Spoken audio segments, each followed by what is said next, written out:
Tony, how you living, big dog? Tony.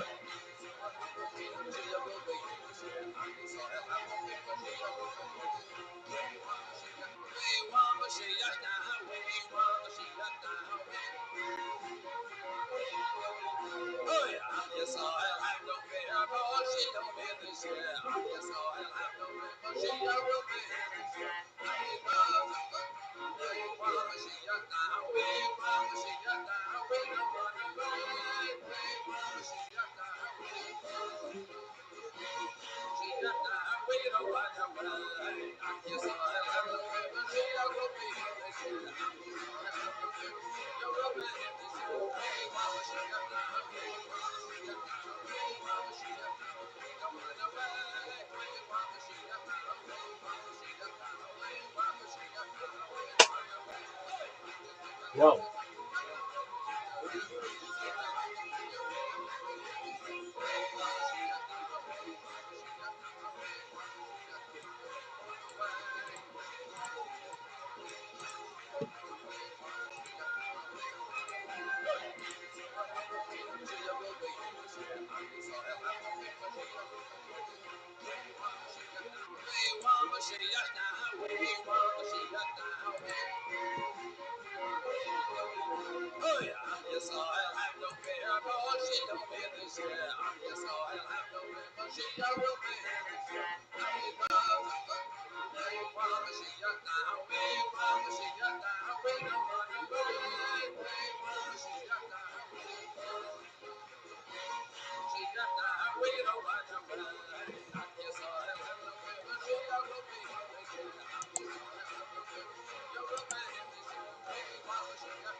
Cordovero here is immensely practical. Wise teachers of Kabbalah were rare then, now, and he argues that it's better to learn on one's own rather than not learn at all, waiting around for some teacher, even if that leads to incorrect ideas at first. Even if it leads to heresy at first. In fact, he actually takes it that serious study will ultimately be guided by nothing short of divine aid. God will come help you out, and that's certainly better than to have no teacher than a bad one. I mean, with no teacher, you kind of get the divine to help you, and yeah, that ain't nothing. But about poor and false teachers, of course, Cordovero acknowledges that the study of Kabbalah can lead a person to heresy, but this really concerns him more about teachers than about students, and the distinction here is pretty important. While a student may learn something incorrect or come to a heretical position or learn things poorly, they can still be corrected through more study or a better teacher. But a teacher who arrogantly thinks they've got it all figured out really causes significant damage. Thus, study should be encouraged, but we should be suspicious of so-called teachers and vet them accordingly, especially ones that put themselves beyond reproach, claim to have all the answers, or refuse to be corrected by a wiser teacher. But how can a beginner recognize such a false teacher of Kabbalah? Cordovero notes that any teacher of Kabbalah should be skilled in dialectic or appeal pool. They should be able to make logical arguments and defend them logically and publicly. Secondly, any such teacher should have a firm foundation in classical, biblical, and rabbinic literature, obviously in the original languages. And finally, and in some sense, maybe even most importantly, they should be learning and teaching Kabbalah for the sake of the redemption, and never for the sake of their own pride, vainglory, or ego. Failure of any of these three criteria means that that person should be disregarded completely as a teacher. As you might imagine, Cordovero doesn't have much kind to say at all about these so-called teachers. In fact, he likens them to the hideous, demonic hope, the husks of reality left over in the residue of creation. While real trees bear fruit, these wretched teachers only grow evil husks, thus spreading their corruption throughout reality. We're also told that teachers must be really careful in selecting students because selecting the wrong people is, quote, like revealing the genitals of the Torah to the sons of the demoness Lilith. As the Zohar has it, as Cordovero lays it out. But the good thing is that such clipotic teachers don't really exist anymore, certainly not on the internet, right? Alright, teachers aside, after establishing this defense of the study of Kabbalah, slamming those as clipotic who shun or falsely teach it, Cordovero goes on to show that such study is actually a duty on those capable of undergoing it. In fact, he really leans heavily here on Maimonides. This also really reveals a rather lovely marriage of the more rational kind of perplexed and the more mystical, much more mystical teachings of the Kabbalah. Indeed, only the study of Kabbalah for Cordovero actually and fully answers the riddles of both creation and the obscurities around Jewish law. There's a lot of obscurities there. Something which philosophy just can discuss, maybe aptly discusses it, but it cannot on its own solve those dilemmas. Thus, the Kabbalah and philosophy work together to provide a comprehensive vision of why reality is the way that it is, but also how we should conduct ourselves in righteousness in this reality to redeem it. Here, ethics and metaphysics are combined. And again, for folks interested in that angle of Cordovero's thought, you gotta check out his Tomer Deborah, the palm tree of Deborah. Again, I'll be circling back to it in a future episode. Mystical ethics is neat. Now that he's established that we should study and why, now comes the how and the when of study. Here things are marked by a combination of fear and joy, a kind of radical humility, but also bravery in the hopes of securing mystical wisdom and doing your part should avoid books purposely written to obscure their meaning. He simply has no time for obscurantism. Too much is at stake. Such books filled with riddles and metaphors are just meant to pump up the pride of the author, confusing the reader in the interest of making the author seem more wise and more enlightened than they probably are. Again, Cordovero links clarity with piety and wisdom. Again, the point of the Kabbalah for Cordovero is ushering in the final redemption of reality, not showing off how smart you are with flowery, dense, and opaque writing. Hey, Continental Philosophy, y'all listen to this? Heidegger, Deleuze, y'all out there? Listen to my buddy Cordovero. So, where to start? Cordovero actually provides a kind of preliminary reading list, zeroing in on specific sections of the Zohar with a foundation in the Sefer Yetzirah and the Sefer Ahir. Now, if you're curious about those texts, I've actually done an episode on them. You can dig into those topics in the cards above. Now, interestingly enough, Cordovero seems to think that the Zohar on the sections of Ruth and on Lamentation actually predate the corpus of the Zoharic literature. And even more interesting, he seems to have access to Zohar on Esther, which is no longer extant. No one seems to have ever seen this aside from Cordovero, and it's kind of unusual that he mentions it. Further, he also encourages the study of Maaseh Bereshit and Maaseh Merkavah, or mystical accounts of creation, and the mystical journey to the divine throne. These, of course, are pre-published forms of Jewish mysticism, which actually date to the late classical period.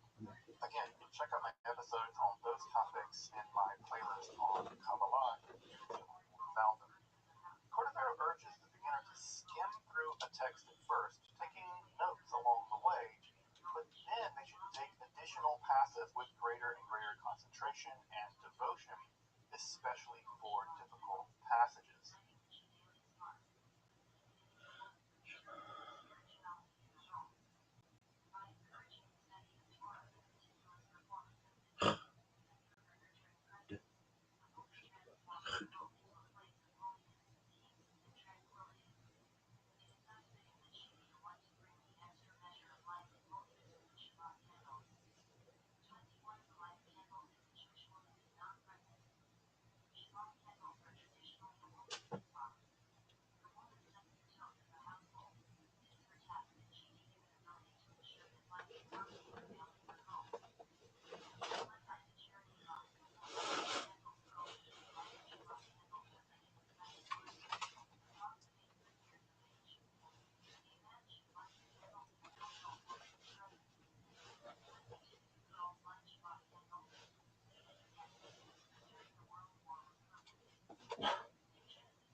Hello, Leah. Yes, I can. Can you hear me?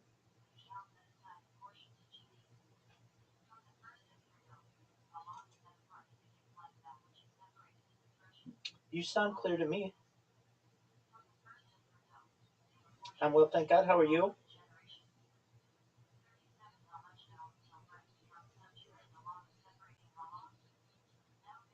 I am, absolutely. About 5 years.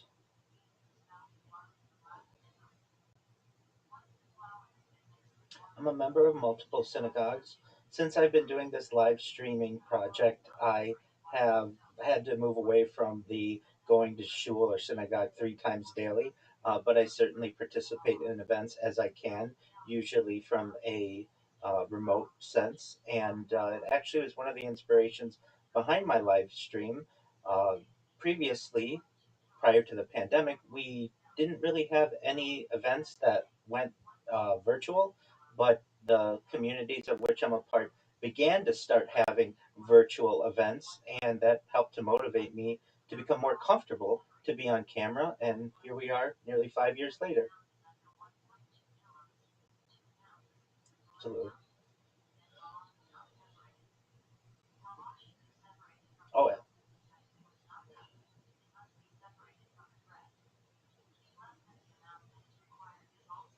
yes, absolutely. I teach at least an hour Kabbalah class every day and have for since I turned 40 years old, so that's 223 days. And I plan on doing that the rest of my life. So, of the 24 hours a day that I archive, at least one of them is focused solely on religious teaching. And then additionally, I have the different services and prayers that I daily perform, and certainly blessings on food. And so I give the world as best an opportunity to see a portal into the life of a religious individual as well as someone who is a scientist.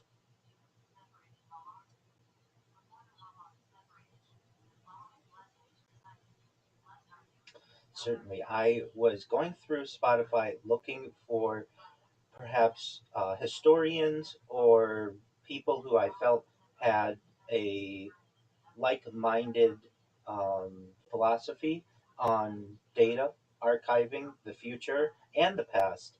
And I was able to get your email and connect with you, and that's how I found you.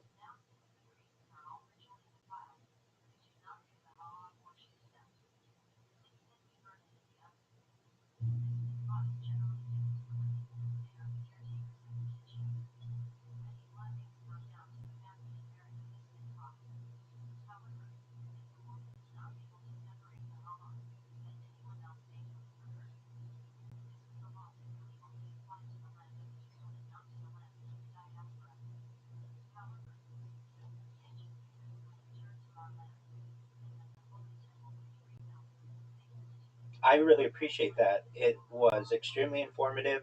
I did my research, I did my homework, so I'm prepared to address the topics that you provided. And in terms of anything that I'd like to show, if possible, perhaps when I'm doing my introduction, I'd like to give the listenership the ability, and I will just show them using my screen, of my live streams of how they can find me and what they look like, and all of these different live streams that I have going continuously. Would you mind if I showed them this?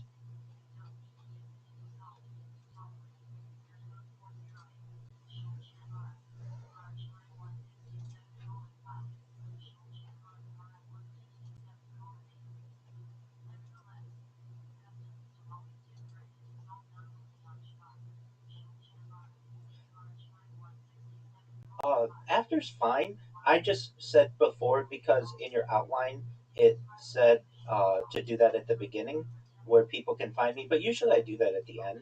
So that's totally fine.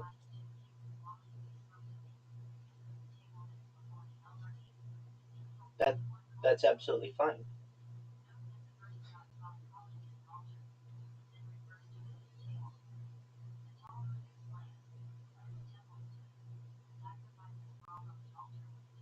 Absolutely. So in the beginning, I'll just give a brief overview of what I do, and then where people can find me will be at the end.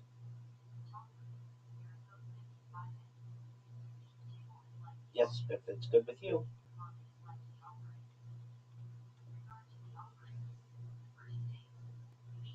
Great.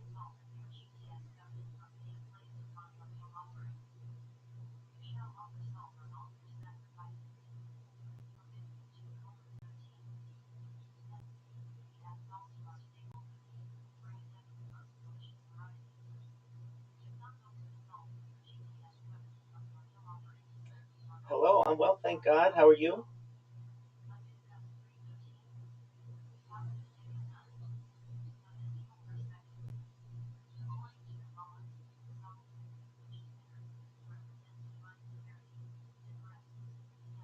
That's good. Take your time.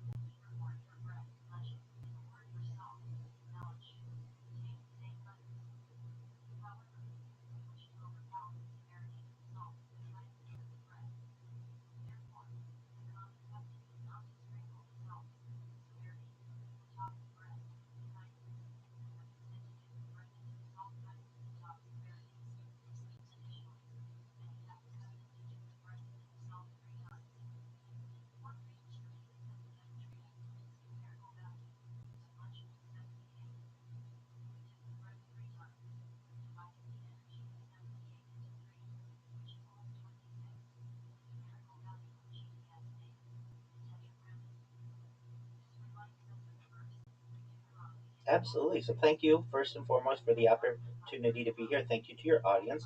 I'm Rabbi Rothschild. I stream my life 24 hours a day, 7 days a week, 365 days a year for world peace. I've been doing so for more than 4 years. I'm approaching 5 years. My streams go back to the pandemic.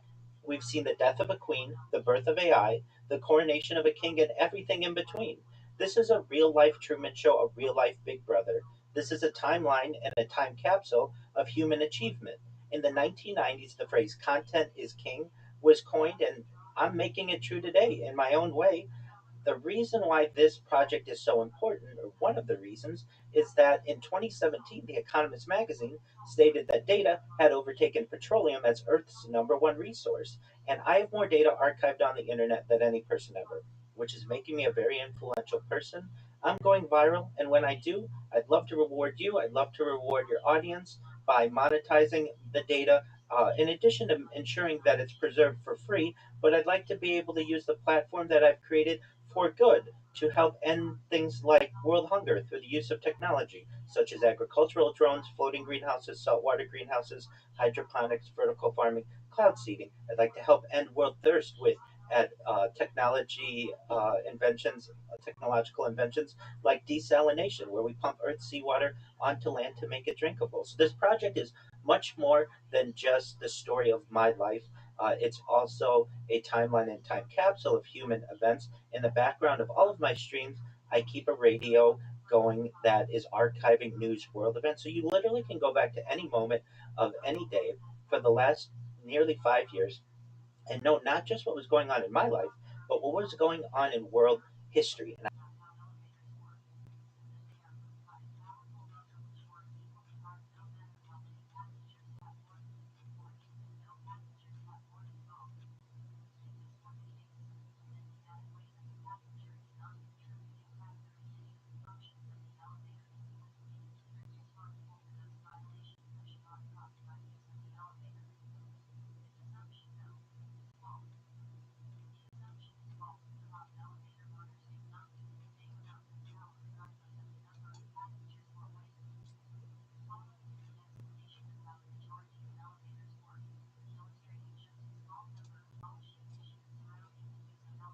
that's absolutely right.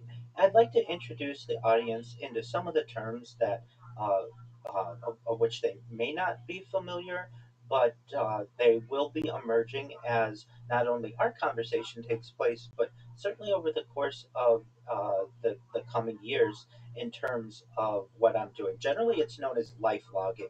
So, for anyone out there who wants to know what is life logging is essentially what I'm doing, archiving your life, the continuous digital recording and preservation of an individual's life experiences. Some of the other aspects, I'm a trailblazer in the realm of uh, things like continuous human data infrastructure, which is the integrated systems, technologies, and processes that continuously collect, store, manage, and analyze human generated data. But additionally, I'm a foremost trailblazer in continuous human activity data, the continuously updated record of an individual's physical, digital, and social activities.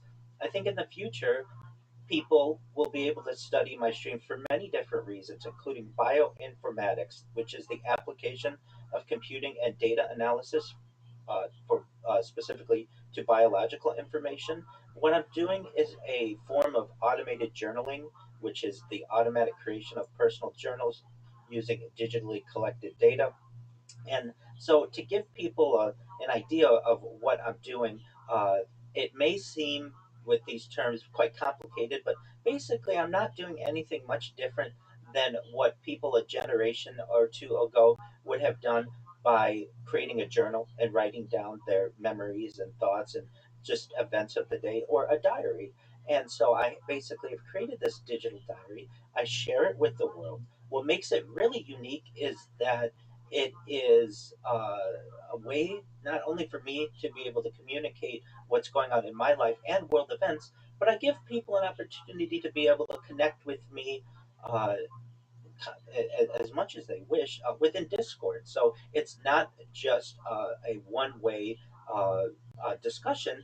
My discussions with individuals from all continents are archived uh, specifically through my discussions on Discord and are available for the world to be able to study as well. So it isn't just a project about my life, it's a project about the people in my community. We have thousands of people in our Discord community, and I actually have inspired people to stream their lives as well. So I'm not the only one who's doing this. There are other people who have been doing this for now at least a year, and they will continue to do so as long as they're able. And it's somewhat of a movement that we've started, and frankly, the amount of information that we're gathering at this point, or that we can even perceive, is perhaps just a drop in the bucket, especially when the advent of AI is utilized to be able to dissect it. And we're going to talk about history specifically. And if you don't mind, would you like to start that conversation? Absolutely.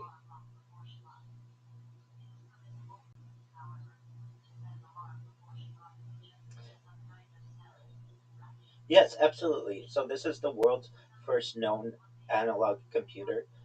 Essentially, it was uh, first discovered in the early 20th century in a yeah, so early 20th century, uh, and it was discovered in a with by scuba divers, and it um, scientists basically don't know exactly everything about it, but it uh, basically was a computer from about 2,000 years ago that was able to detect certain celestial arrangements and also perhaps also be able to plan different Olympic games every 4 years or so. And it's called the Antikythera mechanism because it was discovered off the Greek island of Antikythera. And this is a small island located between Crete and Kythera in the Mediterranean Sea. It was an accidental discovery. In 1900, a group of Greek sponge divers from the. Uh, I have my notes. Sure.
That's correct.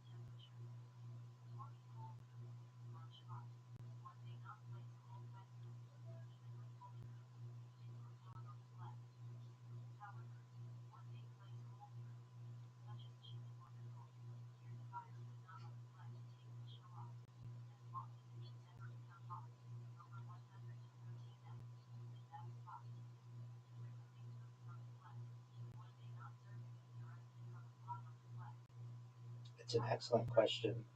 Hopefully, that's certainly looking at the future from a positive standpoint. We have redundant systems, especially servers around the world and data farms, that if there is any type of catastrophic global incident, hopefully the redundant backups will allow for the information to be preserved. If there is some type of catastrophic uh, global issue that ceases all humanity, then of course, no, we do not think that it will continue. But certainly, engineers have looked and tried their best to predict any kind of systems that may fail and ensure that there are adequate backups. So perhaps 2,000 years from now, I believe that the data that we're creating will be available to the civilizations of the future.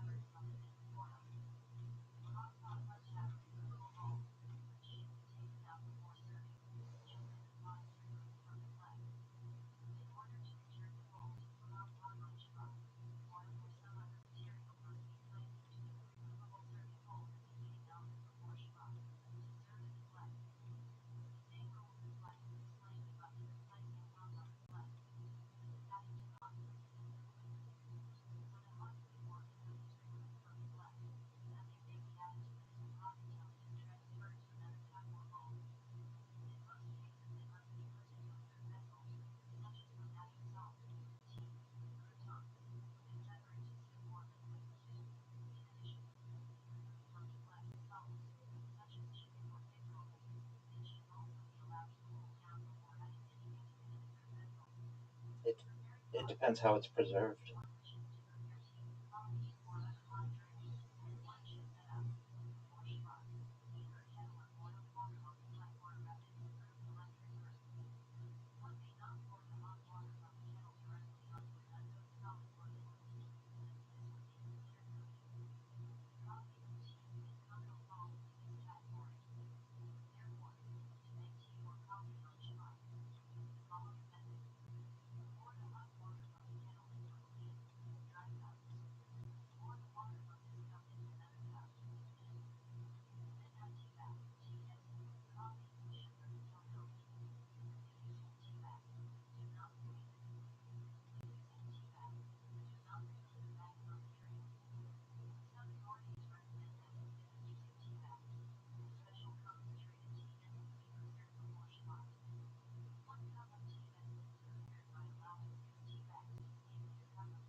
Most certainly. And historians have speculated that perhaps society regressed to some extent following the fire at the Great Library of Alexandria.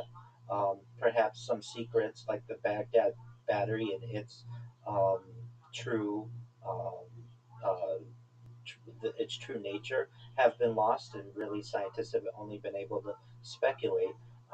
With this discovery that you were absolutely right happened in 1900, which is the tail end of the 19th century, and then the development and study of it into the 20th century, it still is of some mystery. I believe in 2005 scientists and were able to scan it and actually remove some of the layers and reveal some of the writing. But really, at this point, we still don't know all of its all of its necessary realizations, what exactly it was for. But we do have the ability to speculate that it was as advanced to be able to predict eclipses, certainly perhaps the Egyptian calendar and the Greek calendar, and as we previously said, the Olympiad to some extent. It was almost like a Google Calendar of the ancient times and the ancient Mediterranean.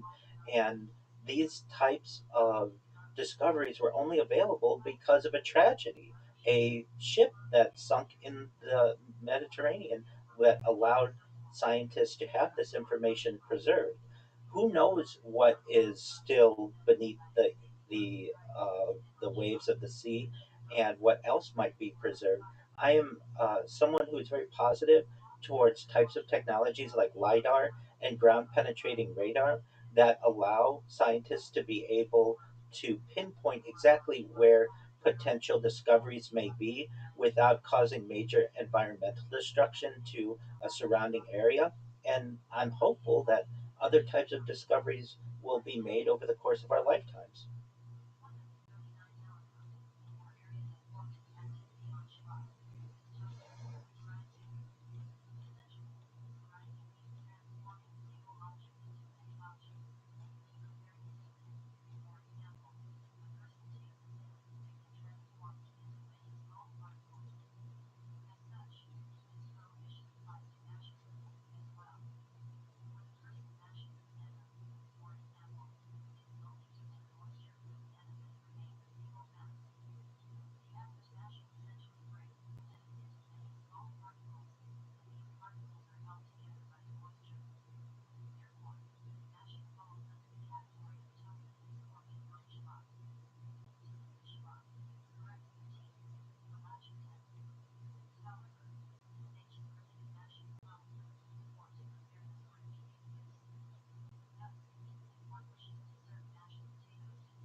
It is certainly a worry.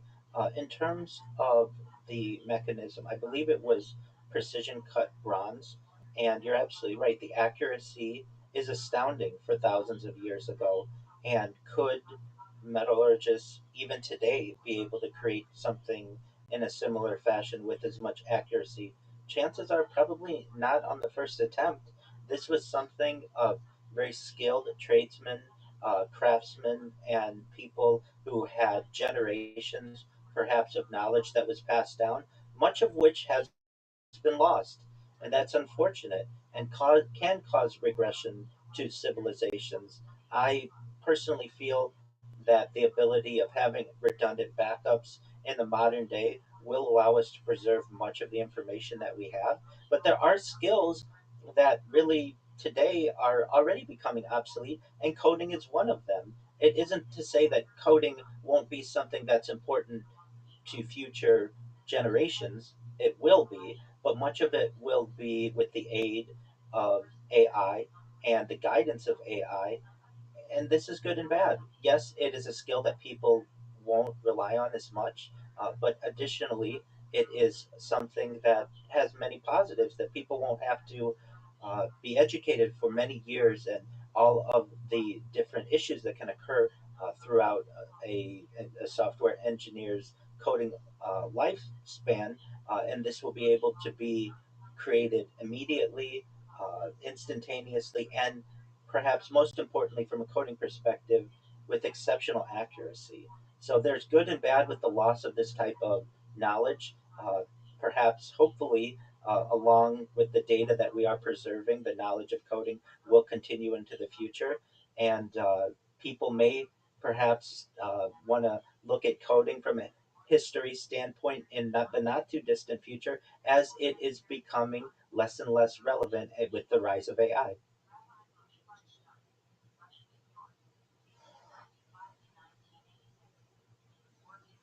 Yeah, 1950s, 1960s, certainly.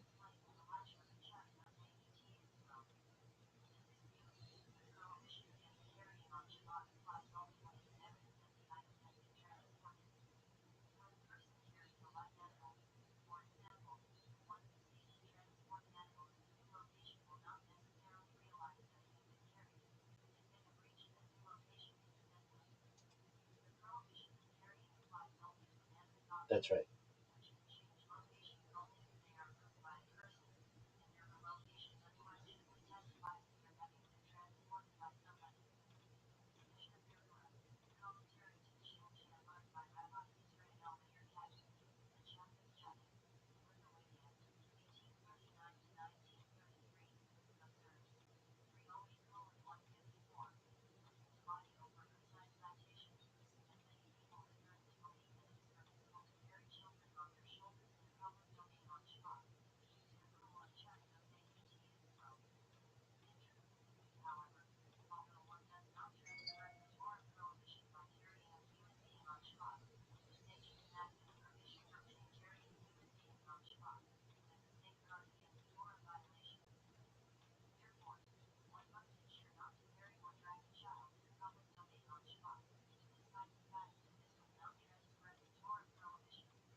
Yes, it was around 1455.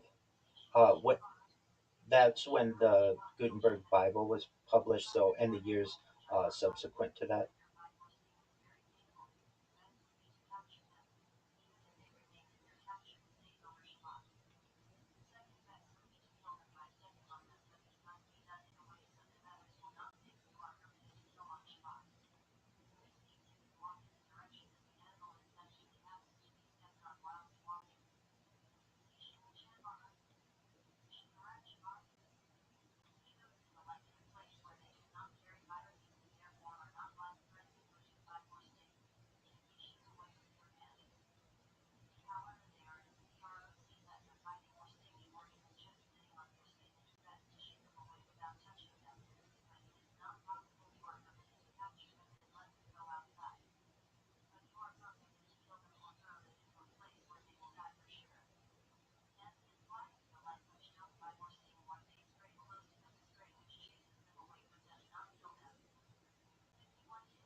Perhaps not in as great a way as we're finding today, because wood is available generally from any tree, and leather from animals that were generally pretty abundant.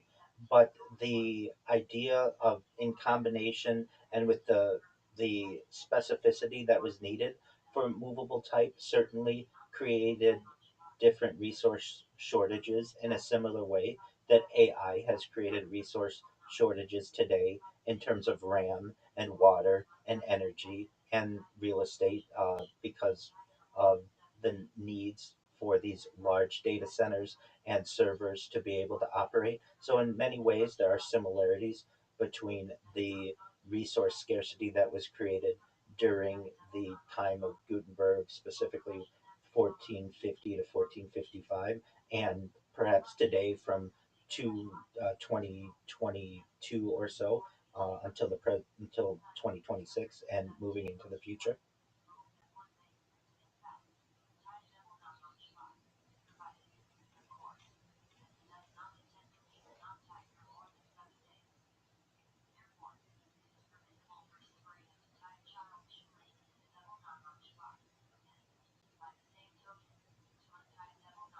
I think it enhances all general skills that involve any type of technological technological leaning, but even things like being an attorney. It is able to provide briefs instantaneously. Being a doctor, it's able to perhaps aid with the amount of research that's needed instantaneously. Things like customer service, it's able to completely replace customer service agents. Things like program managers, software engineers, coders. It either has replaced their positions completely, or for those positions that continue to exist, it allows people to enhance their skills. If anything, it's almost like a some type of supernatural addition to someone's skills that allows more accurate and faster production for any individual. And in many ways, we are just in its infancy, especially when it's combined with robotics. We're really going to see some replacements, especially for more blue collar positions, more physically uh, draining positions in terms of mining, in terms of firefighting, in terms of forestry. And when you combine AI with robotics, we're really going to see an increase in people's ability to perform their jobs or just not need to perform them anymore because of the enhancement that AI gives to humanity.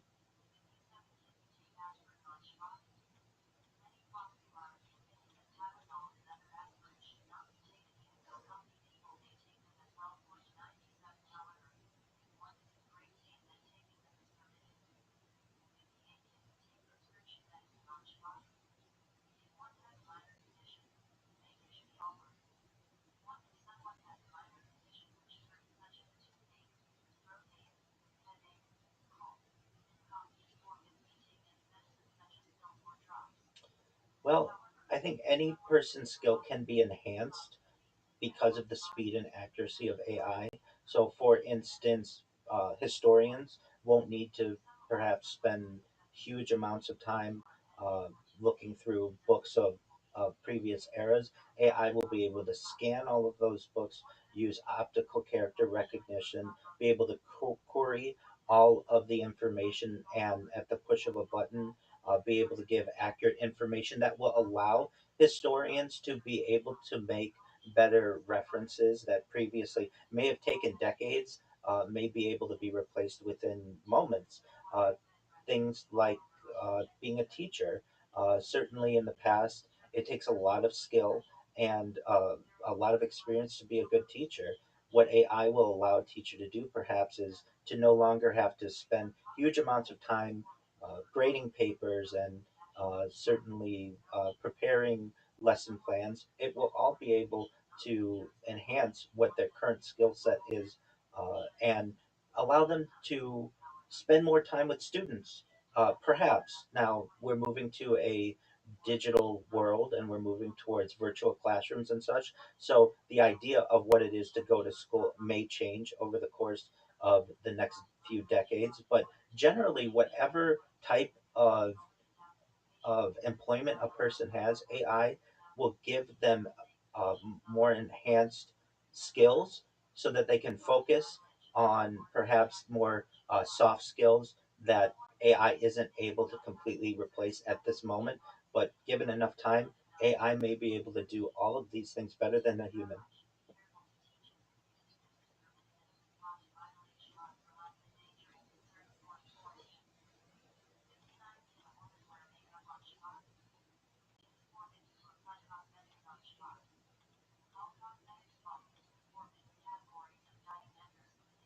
Hmm.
Not yet, and you're absolutely right. So, what AI could do potentially is provide you diagrams and outlines, and perhaps even short videos on the best ways to ride a bike.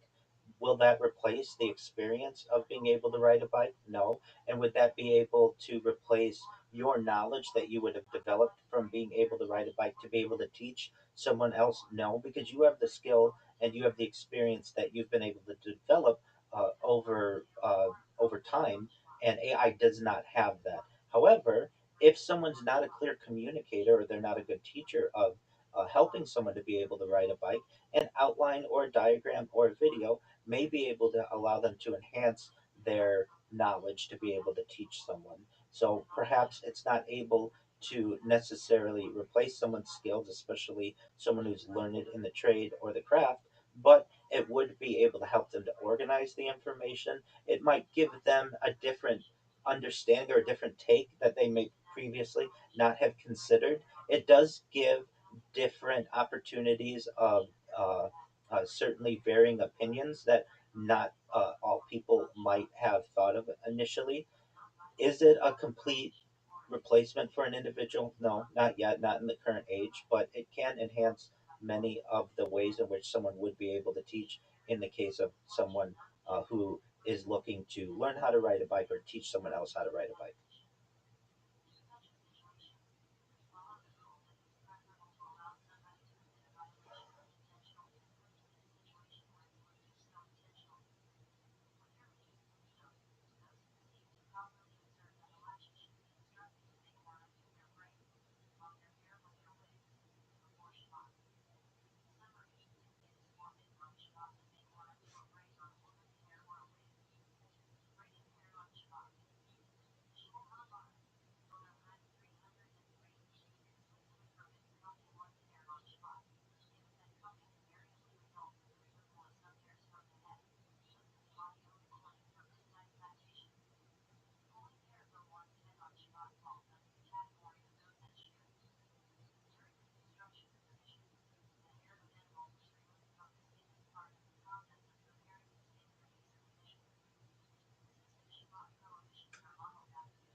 You're raising a really interesting point, and many of the examples that have been given, medical assistant, mechanic, riding a bike, are physical. So we do need robotics perhaps to uh, be the to see the full enhancement. If something were to be just more what what many might consider to be, most certainly,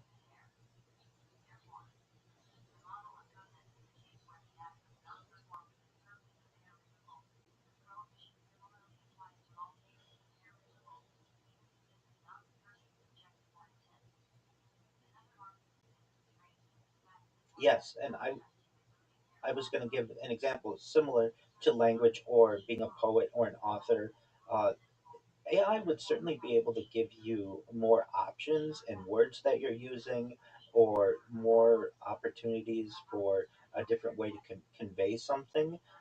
And it is up to the actual user to be able to choose which one they feel is best.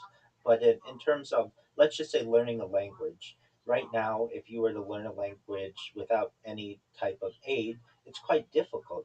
When you could go to AI and ask it for a series of glossaries or dictionaries that it could provide for you specifically on the topic that you want to enhance your vocabulary, that could be very beneficial. And I think it's probably an easier example that we're giving than something that's much more technical, like being a mechanic or drawing blood or even riding a bicycle. So we may find that the the task depends, or how beneficial AI can be depends on the task. And most certainly, some people do not respond well to AI at all, and would much and learn much better from a human and from a normal your traditional way of teaching, when other people may prefer AI and may prefer the opportunity to be able to ask every detailed question that they may have on a given subject before they feel comfortable perhaps moving forward with their uh, their encounter, their task.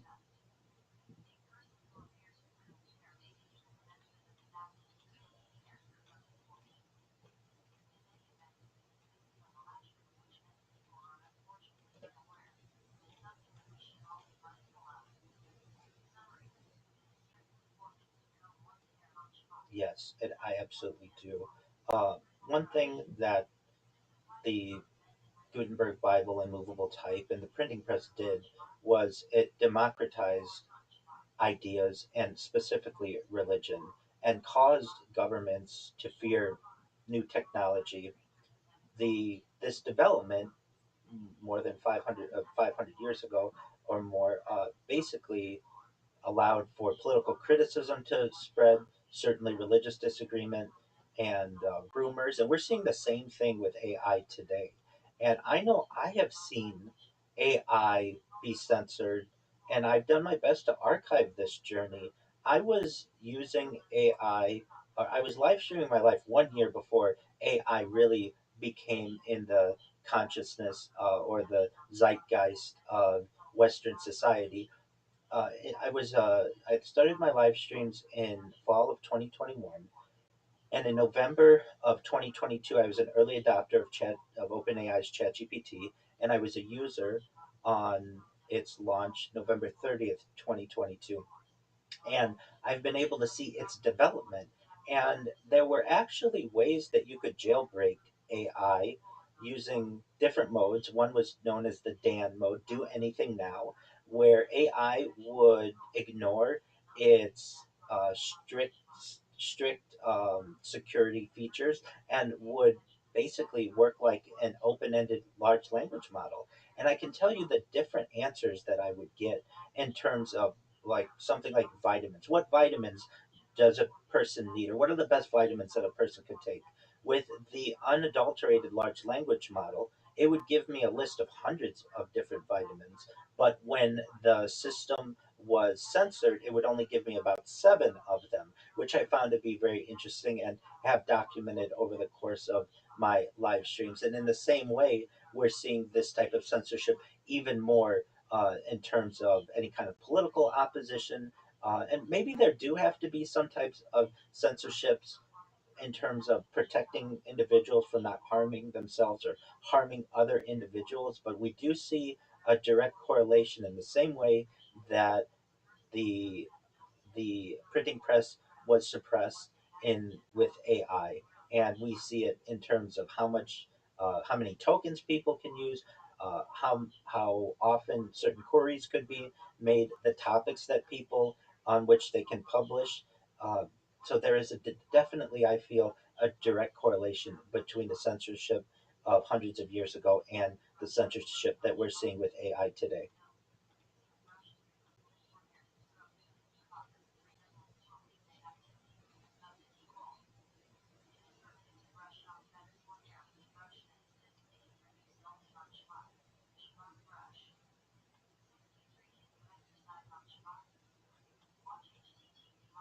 I agree.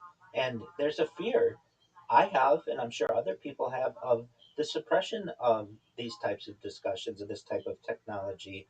In some ways, it can be seen as good if it's protecting individuals, but at what point are we sacrificing freedom for security? And moreover, who's making these decisions? You nor I sit at the board of any of these major AI organizations, and they're certainly not very candid in many of the decisions that they're making, why they're making them, and thus, in the same way that much of the information is was constrained hundreds of years ago, we're continuing to see this information constrained, and I think that there is some fear that we should have that this information is being constrained by an unknown group of individuals.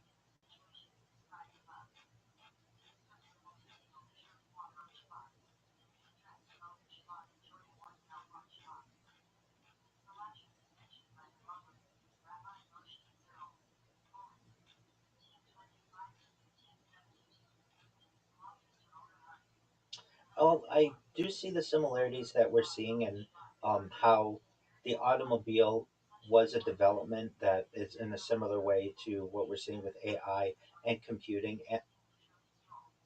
or the assembly line. Sure. And these types of manufacturing processes and dividing things into steps and ensuring that there's continuous improvement helped us to be able to develop our modern day systems. So I'm in agreement with that. Um, this is a significant historical event, and the process is much bigger than just the automobile. You're absolutely right. It is the assembly line in general and just an organized workflow that previously was not as organized and or I should say as analyzed as it would be in the beginning of the 20th century moving into the 1920s and such.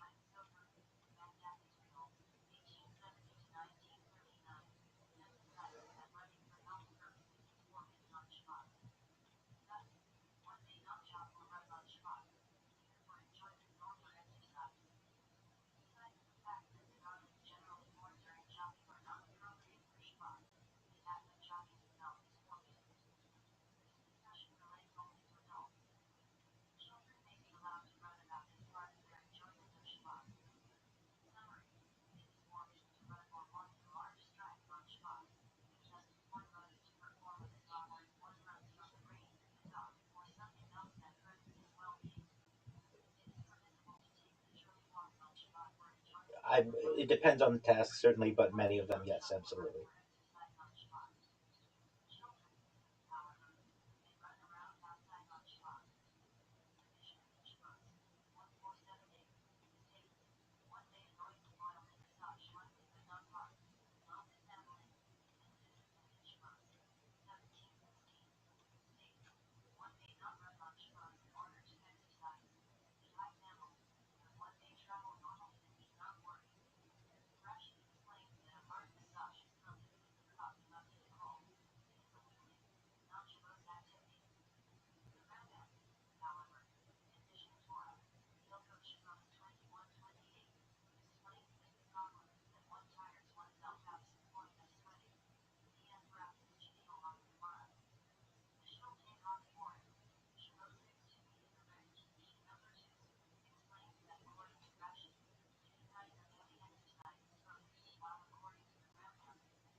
It's an excellent article and it's an excellent question that you raised. In my opinion, it depends on what we consider to be the real cost. So, if we're looking at just dollars and cents, yes, many times AI at the current stage is more expensive to some extent than human capital that may, or human investment that would normally be utilized for whatever process that is. The idea, though, is that the current cost does not necessarily remain stagnant. There are developments, certainly with energy, geothermal energy, tidal power, wave power, nuclear energy, that can reduce energy costs. There are processes and inventions and technologies that, I even mentioned earlier, like desalination, that can assist with the cooling efforts of an AI system. And we're really in the early days of AI when we would expect it to be perhaps as costly as possible, or as costly as it would be, because it hasn't had time, and we haven't had time as a civilization to be able to work through many of the efficiencies that may be gleaned in the future. So, from that perspective, we may be at the costliest time of AI just because we don't have a lot of experience with it. I do think that it is an interesting article, though, because normally, and I'm in agreement with you, we think that AI is going to always be cheaper because one computer can perhaps replace 100 individuals. And we're finding that that's not always true. It depends on the task, it certainly depends on the goal. And I think that at the beginning of the process, we're going to have higher costs, especially with the inefficiencies that we have with energy and the grid and cooling and property. But perhaps in the future, we will see those costs to be reduced if we're able to perhaps be able to build these systems, or these servers and data farms and such vertically, have an efficient cooling process for them, perhaps be able to have them in a fully sustained environment using a nuclear reactor or some type of geothermal power, or tidal, or even some of even solar. So with, like, as with any type of new development, new developing technology, there will be challenges, especially at the beginning, but I feel given enough time, we will see the cost of AI be reduced in comparison to the amount of human labor that it's replacing.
Perhaps not in the next decade or so, but given, I feel, if we're looking at a century like timeline, the energy may have the opportunity to be reduced. The efficiency almost certainly will be increased.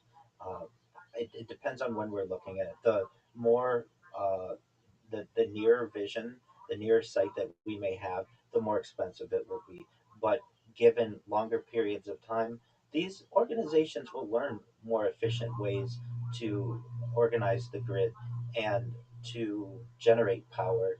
And we may, perhaps in the far future, find extremely efficient running AI systems that previously seemed like a dream.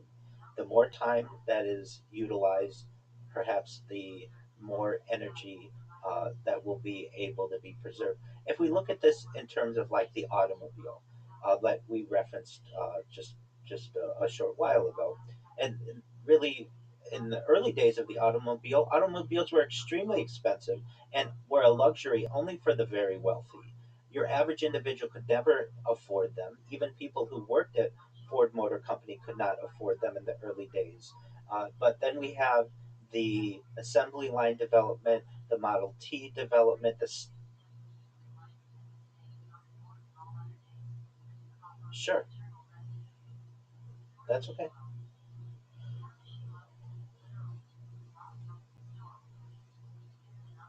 Certainly.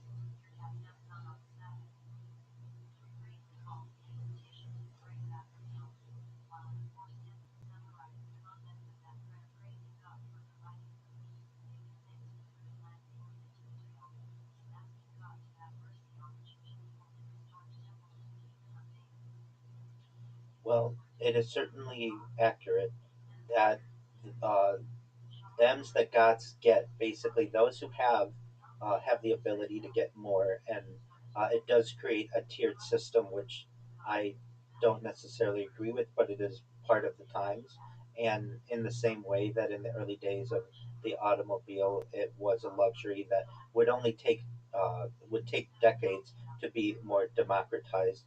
AI may be on a similar path where the only organizations that can afford working AI systems are giant conglomerates, and it's not always available to your average user.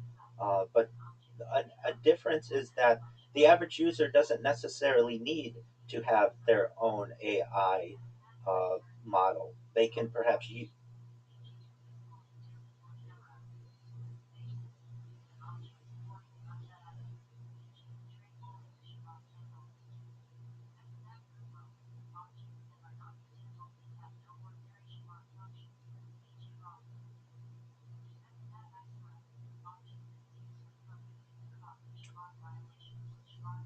At,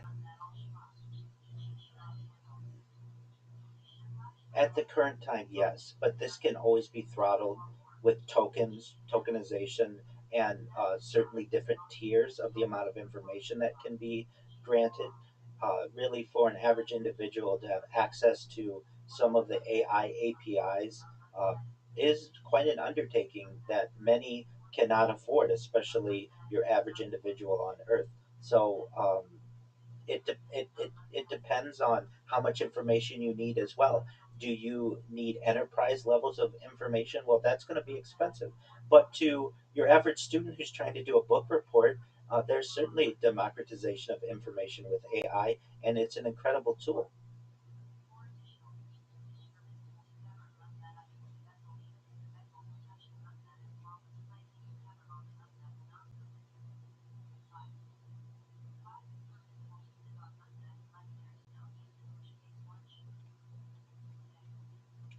Well, we're really in a primitive time of the marriage between AI, the cognitive aspect, and the physical aspect, which I really think is robotics. And we haven't necessarily seen a really good merger of that as of yet. But within the next decade, I think we're both in agreement that we'll be able to see really amazing models of this. So, in the same way that we perhaps have the ability to foresee the emergence of a working robotic intelligent being. We aren't quite there yet, and in the exactly, and there are going to be some challenges. There are going to be some certainly learning lessons that we're going to have. But I think we're both in agreement that several decades from now, we will have some type of being that is able to communicate at a level of artificial general intelligence and perhaps artificial super intelligence, and a conversation with it could be very similar to the one that we're having right now.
Absolutely, absolutely.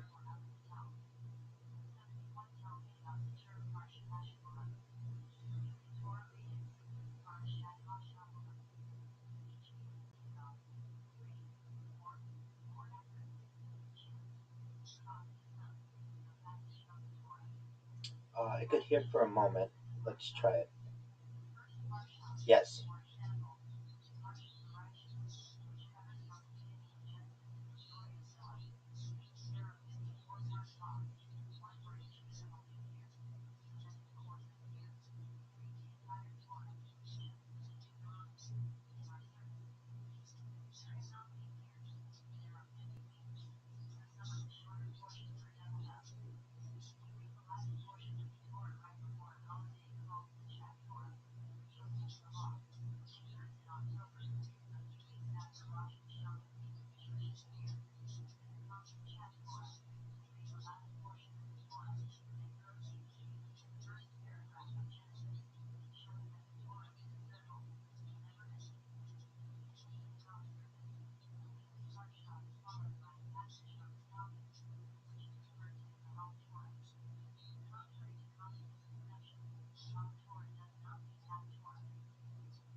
Yes, I can.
Oh yeah, definitely. Cities used to be filled with manure, and imagine that would get on people's shoes and clothes, and it would be tracked into the house, and it would cause disease. Also, it was very smelly.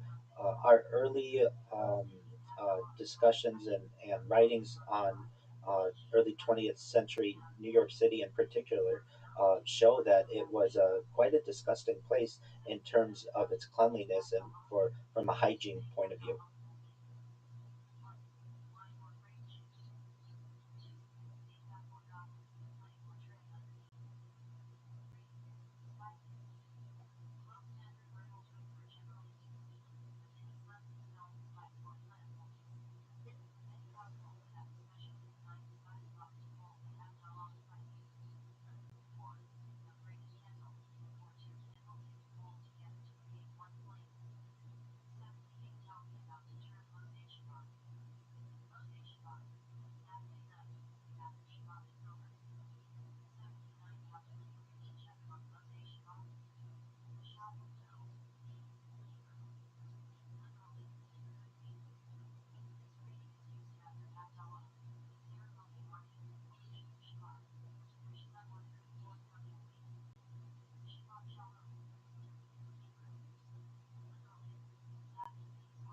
I am in agreement that we may be on that type of path. From my own personal standpoint, I've done my best to uh, purchase and just collect different encyclopedias of the world, including Encyclopedia Britannica, Encyclopedia Americana, Encyclopedia Judaica, because I do feel that this type of information will be limited to people perhaps in the future. Certainly, my written versions of the Talmud, I feel, may be of value to me and my family in the future. So I think a physical library is something that was always a status symbol to some extent, but will become much more of one in the future, especially with the lack of books that are being produced and everything going to a screen and behind a paywall. In the same way that we have and that just society saw a change with uh, the transition between a horse to car. We're seeing the same between book and screen, and unfortunately, it is not free to store this information. Although I'm an advocate for the free flow of information, I think in the future there may be times where having a book, uh, just in general, or specifically a library, will be seen as something that is for a limited few individuals. And there are certainly perhaps science fiction novelists or just ideas of there may be purgings of books. Certainly in the book Fahrenheit 451, the theoretical uh, burning point of paper is 451 degrees Fahrenheit. And especially if some type of information purging occurs, the ability to have a physical book will be seen as uh, a unique aspect of society, especially hundreds of years into the future.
I absolutely agree.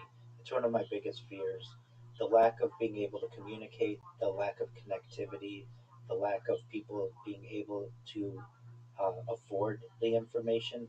It's really unfortunate that we would have evolved from tens of thousands of years into a society that does its absolute best to limit the free flow of information and ensure that it's only available to a certain elite group of individuals.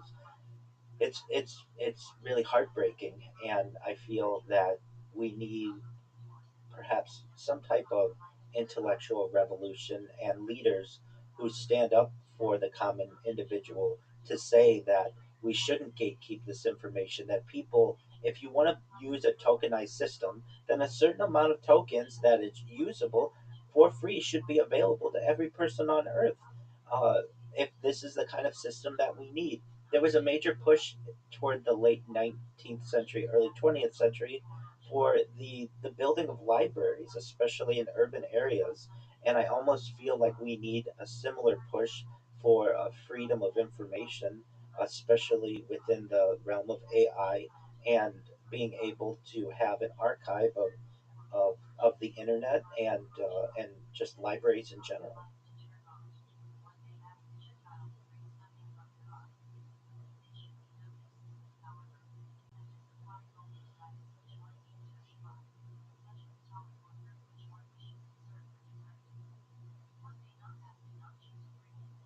Absolutely. But as we both, I'm sure, are aware, that can be limited. Perhaps you want to do research on a subject that is frowned upon. Do you lose access to it? Does your family lose access to it? Are there?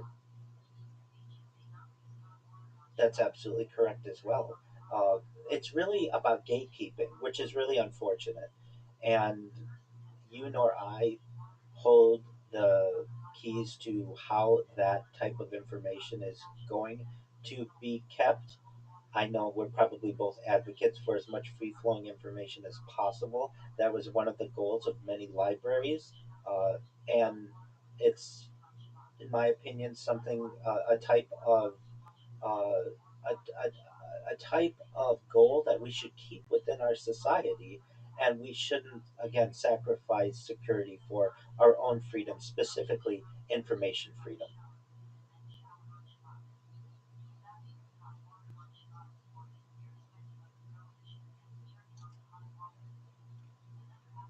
Yes,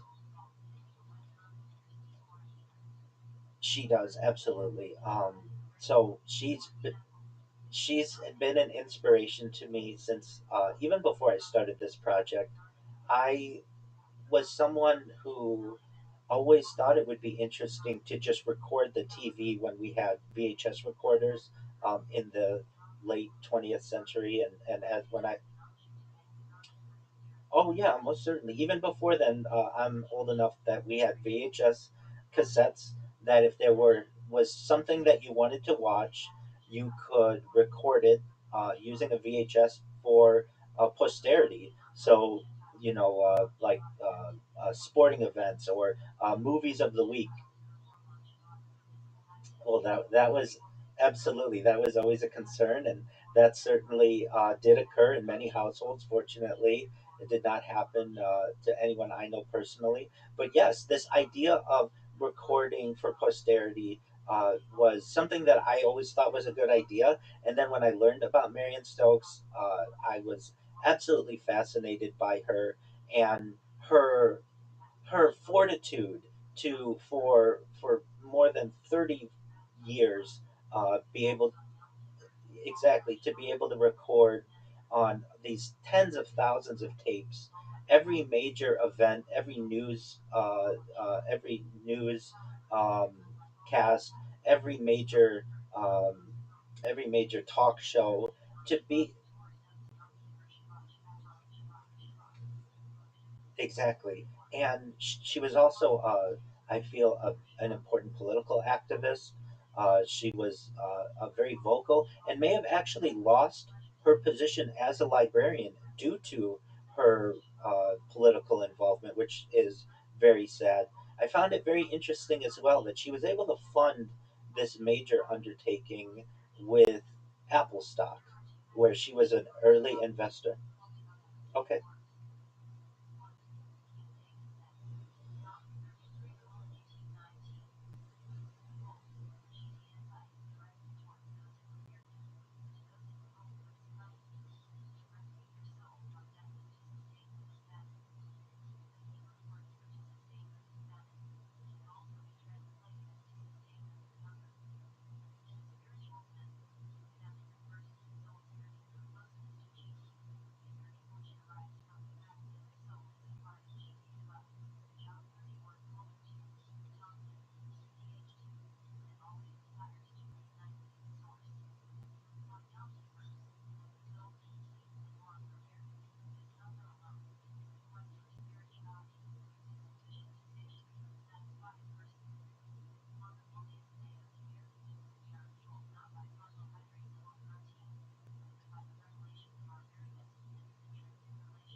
Most certainly.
Oh, absolutely. It's one of my favorite websites.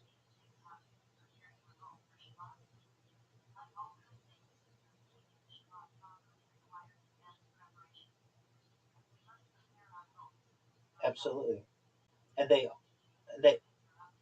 all the time. And they also, I believe, manage the Wayback Machine, if you're familiar with what that is. So you can see previous snapshots of websites of old. And I think it, to me, I've always thought it was one of the great undertakings of humanity to have this free digital library for the world. And if anyone has the ability, please support them, because this is an important undertaking for all of humanity. And I certainly don't want this information to be paywalled. And for those in the audience who haven't gone to archive.org, you absolutely should. It's an amazing resource.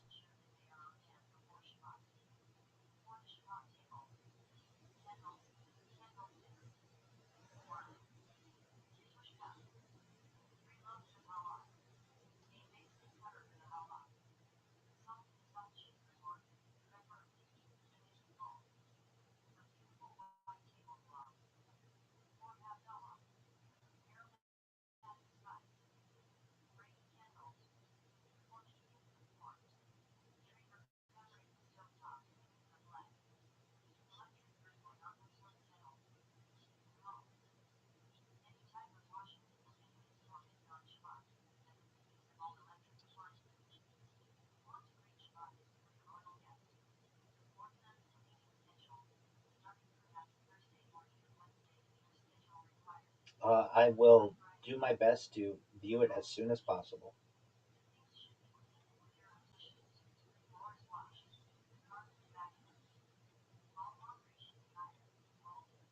Definitely.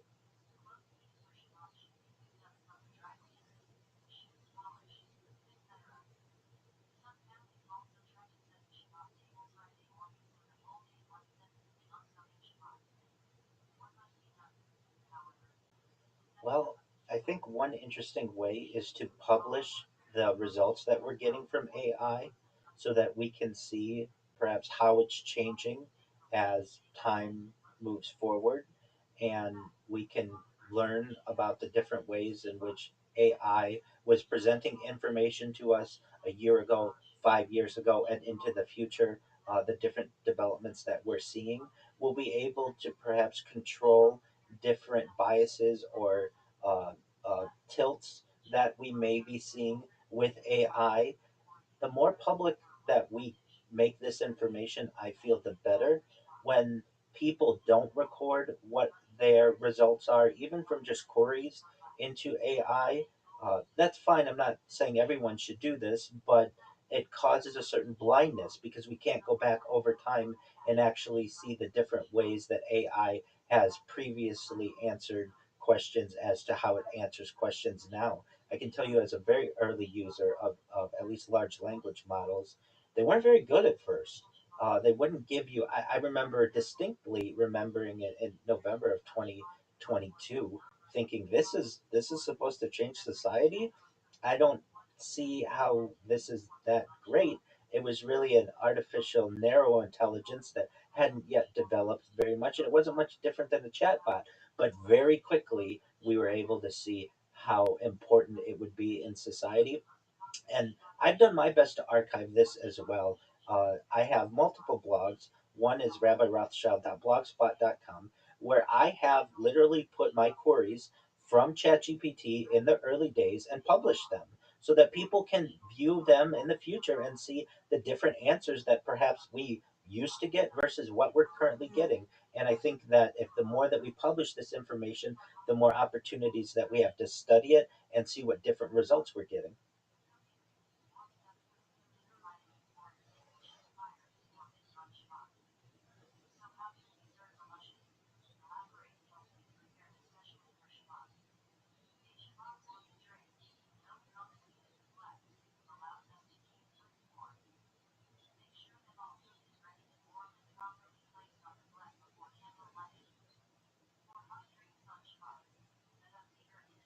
The amount of censorship that I see on some given topics, especially on health information, some historical events, it's it's it hallucinates more, I would say, than it did in its early days. In the early days, many times it would just say, I don't know that information, or it would give you an honest answer. It wouldn't necessarily make up information that it would have. But nevertheless, you would have to correct it even in the early days of the large language model, like you have to do today. I find that there have been some really great developments in terms of large language models, memories that you can update, personalization that you can utilize, but it's still not where I want it to be. In particular, the way that I use it, many times I will utilize it for writing long form articles. So I'll have an idea, I'll provide it with an outline, I will get some type of information from a large language model, but it still doesn't always remember the way in which I want the information presented. And that's frustrating because at a certain point, I feel that we should be at a that AI should be good enough to be able to give me the results in as an efficient way as I would like, and as I would like my audience to be able to digest. But I'm sure we're getting there. These are just some of the growing pains that occur with any type of new technology. So, in general, I've seen the development.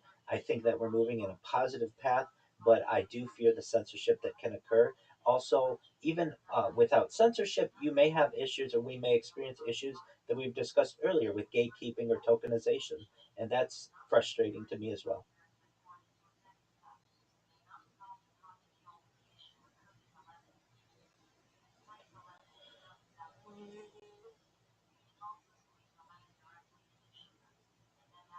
You get a little bit of both, and yeah, it and I use ChatGPT, I use Meta AI, I use OpenSeek, Perplexity, Copilot, Gemini, you name it. I use basically all of them, and some have different strengths and weaknesses. Um, and I will find that occasionally I know something is incorrect.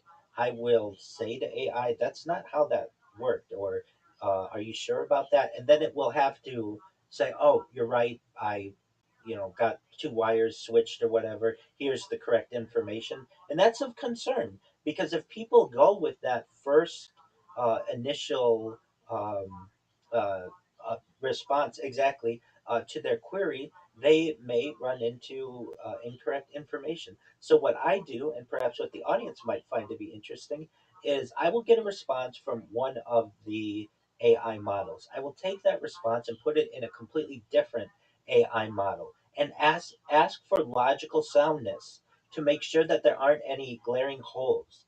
And absolutely. And I do it with all my blog articles because I want to ensure maximum accuracy as best I can.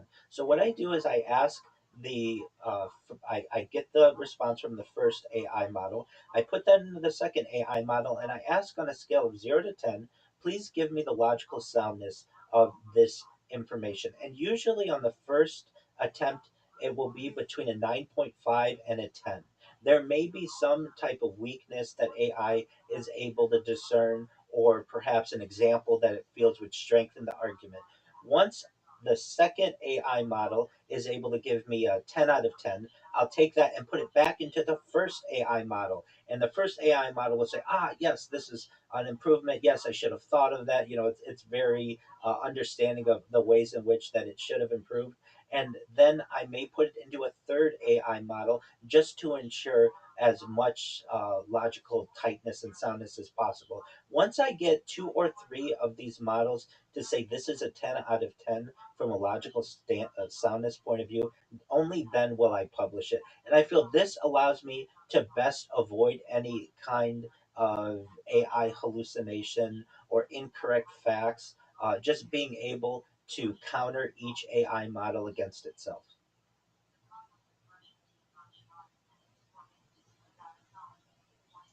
Yes, not only do I not only do I do that, but then I use text to speech to make sure that it sounds logical to me as well from a natural speaking method. And I will ask exactly what did you change because I want to know, and I want to have control over the AI, the information that's presented to me. I don't want to just assume that one AI model is correct because frankly, if you were to do that, you will make many more mistakes than if you counter these different models against each other.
Yes, she's an inspiration to me, and in the same way that she wanted to document perhaps the spinning of news or information, it has done the same for me. I recognize inconsistencies that we experience on a daily basis. Sometimes the news will report a certain event in one way in the morning, and it's like someone told them don't report it that way in the afternoon, and it will be changed. And I have an archive of this.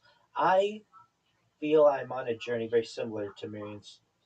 She basically was able to start utilizing this technology in the late 1970s with the advent of the at home VHS system. And she basically had to get into a routine. Every 6 hours or so, she or her husband had to put in a new tape to be able to archive the information. And I do the same every 12 hours. And what I'm doing is a new type of technology as well, which is basically cloud computing and data storage. And so I feel like I'm on a similar journey as she is, and we're able to discover much of the same information changing and the fake news and whatever other type of term is wanting to be used, we're able to archive that in real time. And I can't say that I've been able to learn all that much about myself personally as of yet, but it does occur. I recognize, because I've heard myself speaking so often, different words that I use generally quite often, and I do my best to avoid them. But then I also recognize that there's a reason why I'm using these words.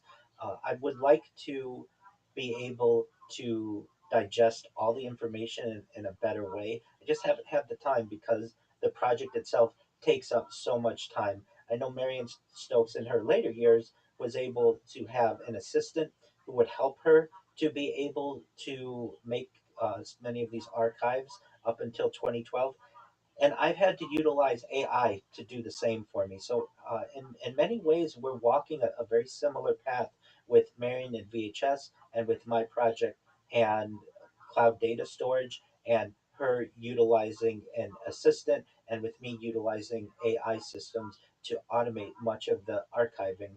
And there are very few of us who know what this journey is like. To give the audience an idea of how much data did she actually archive, and how much have you archived, Rabbi? So, as you had previously said, she archived from 1977 to 2012, approximately 35, okay, approximately 30 plus 35. So she had a total of between 70,000 plus video cassettes or so. The estimated amount of footage she has is 500,000 to 800,000 hours. And as we previously stated, it's being digitized by the Internet Archive. Again, give to them. I'd love to have more of this information available faster. I've always wanted to delve into her complete collection. From my standpoint, and now this is approximate, but at any given time, I'm recording from anywhere between 10 and 30 different devices, and many of them have the same camera angle, but they may be separate streams. So, just for a rough estimate, we'll say 20 different camera angles for 5 years. So, approximately 24 hours a day times 365 days a year times 5 years, each camera is about 43,800 hours. And 20 different camera angles in total is about 876,000 hours of footage. So I have a similar amount of footage that I've been able to archive over the course of the last 5 years that Marion did over 35 years. Now, it's not nearly as much of a physical task as it is with Marion, where she would actually have to remove the cassette and put in a new cassette, open up new packaging and stuff. All I necessarily have to do is generally hit go live on a different stream. But to give the audience an understanding, what my project has been able to compile is very similar to what she's been able to compile. Essentially, I have the equivalent of about 100 years of continuous viewing time, which is an immense amount of information for a person to be able to archive, and an immense amount of information for people to be able to study into the future. And thus, having archived about as much as she has archived, I feel that I am a modern day Marion Stokes. She's been absolute inspiration to me, and I hope to continue to do this for at least 35 years as she did. I'd like to do it for the rest of my life, God willing.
Well, it's an unfortunate story that you have of that person that you know, and I anticipated that's what you were going to say because they're not the only one.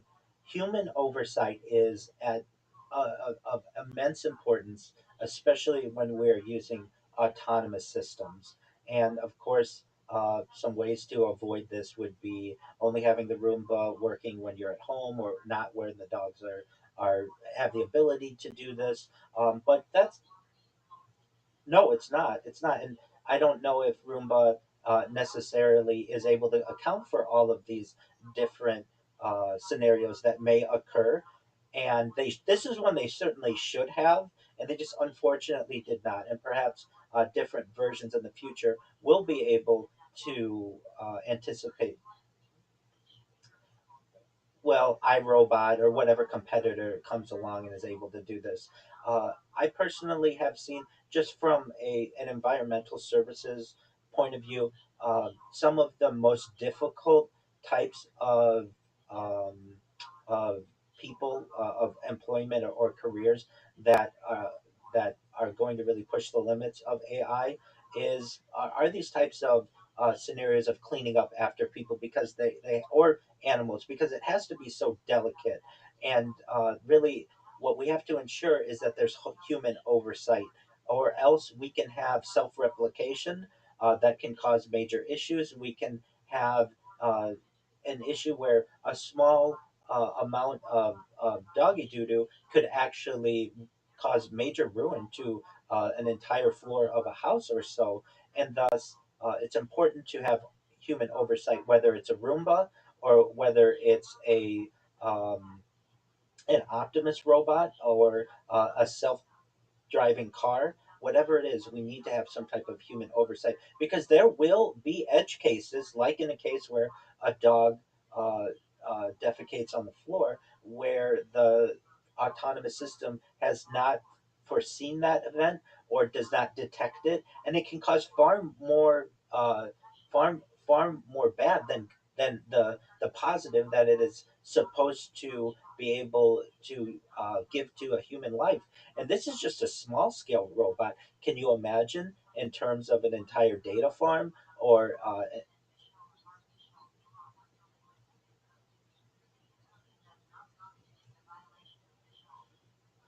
most certainly.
Well, with any emerging technology, there will be circumstances, like in this case, where a challenge may emerge and unfortunate events occur. This is a really sad scenario that I feel is somewhat inevitable in terms of any kind of emerging technology. I am someone who feels that um, this happened in Arizona. Phoenix, in particular, is a leading city in terms of a smart city. It has excellent weather. It's generally built on a grid. And of any place in the United States that this perhaps could have been avoided, it should have been there. But even AI isn't able to detect all of the different, perhaps, environmental issues and scenarios that can occur. And when that happens, humans are at risk for major injury or, unfortunately, in this case, fatality. I, I personally don't think we need to throw out the baby with the bathwater, meaning I still think that self driving cars are the future and have an important role.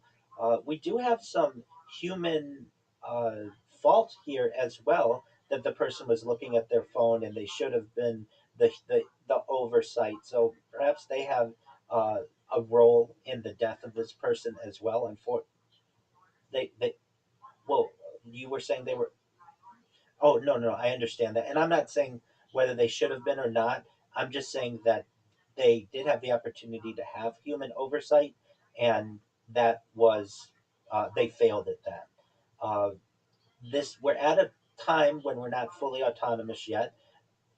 We are in emerging towards that realm, though. But we still have laws on the books that do say that full autonomy, at least in most jurisdictions, is not allowed. That humans do have to have some oversight, and whether it's the automation of a vehicle or even a Roomba or even bigger systems that I feel are of major concern in terms of drones and swarming and perhaps even going into some science fiction realms, something called gray goo, where you have a self replicating nanobot environment that takes over the entire planet, can occur. All of these are realistic possibilities without human oversight.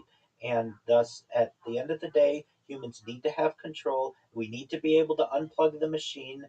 We can never give full autonomy to robots or AI, because if we do, we're in danger of hurting others, and that's something that we should want to avoid.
It's an ex- it's an excellent opinion to have.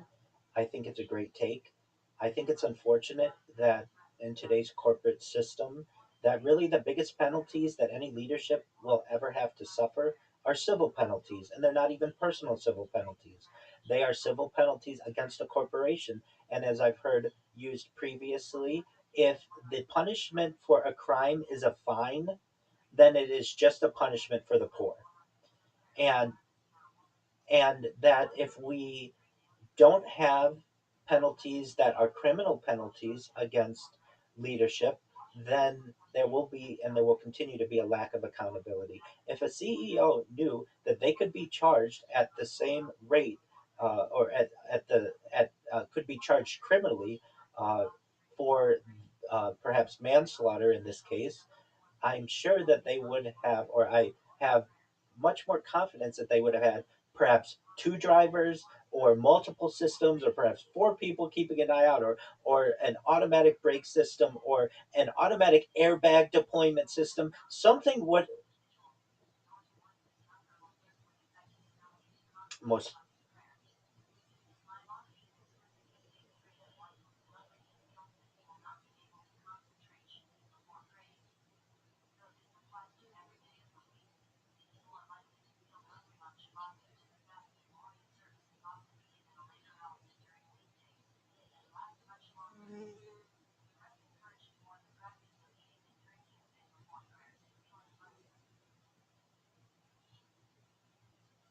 Yeah, we're really looking at some type of optical recognition system, some type of eye detection that the car will basically slow down or shut off if someone's eyes are not on the road and they're not allowed to be on a cell phone. That's another thing as well. If you were part of this program, you would think that the the corporation would say no cell phones in the car. uh, if you have to document something, we have other ways to be able to document it as opposed to texting. These are definitely questions that I would have for the leadership of this organization, and I know what they're going to counter with, which is, all right. So it's unfortunate one person died, but do you know how many people die in car accidents around the world on a daily basis? I reckon I recognize that, and I don't think that it necessarily justifies it as well. Ideally, I don't want anyone to get hurt or die specifically.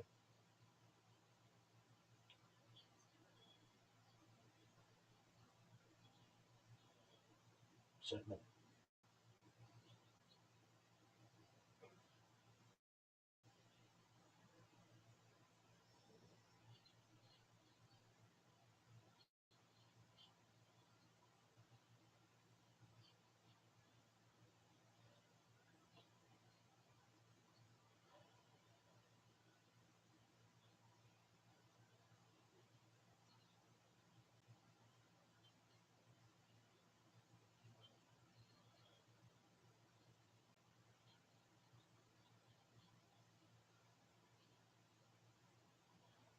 Absolutely. I mean, you and I, we're two novices essentially in just this industry, and in terms of the specific engineering of an autonomous car. And we've already come up with some solutions that could have prevented this. Multiple people in the car, automatic braking systems, perhaps an airbag that could be deployed, uh, sensors, facial recognition system, uh, eye detection, no, just a policy of no devices in the car. Even I've always felt that we sacrifice aesthetics for safety in the automobile industry. Why don't we have soft bumpers? Why don't we have like a like rubber around the exterior of the car? It may not look that great, but it would be much safer for people to hit rubber on rubber or rubber on human tissue as opposed to hard plastic or metal that occurs that's very expensive to repair and really in many ways can have deadly results. I've never understood why we make the sacrifice for aesthetics in terms of safety, but we have. And under this system, you and I have come up with a handful of ways that this could have been prevented. Do I think we'll be able to prevent every single human death from autonomous vehicles? I don't know, but I think that's the goal that we should have.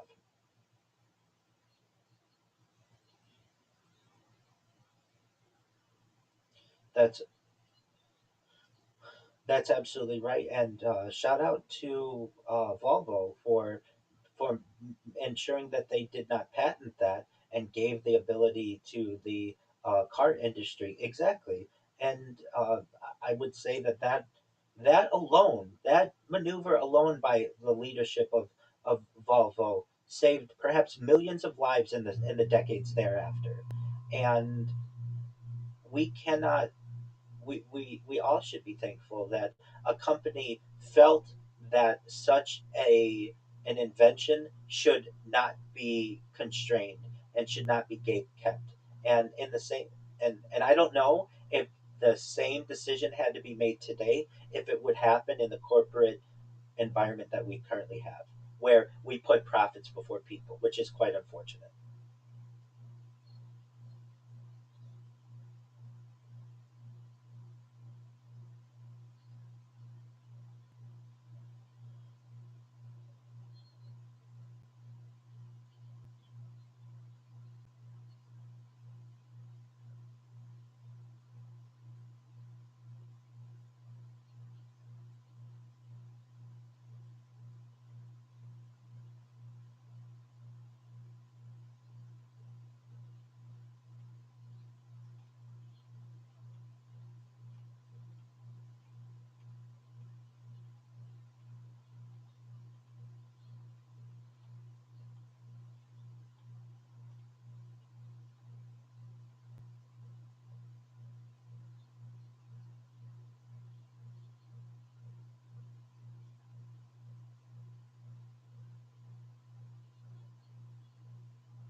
Well, that's shocking. So that three times the queries that are made are for either uh, friendship, relationship, absolutely, as opposed to more what we would traditionally think some this type of tool for which it would be used, which is homework help, research, helping to write a paper, something book report, something along those lines.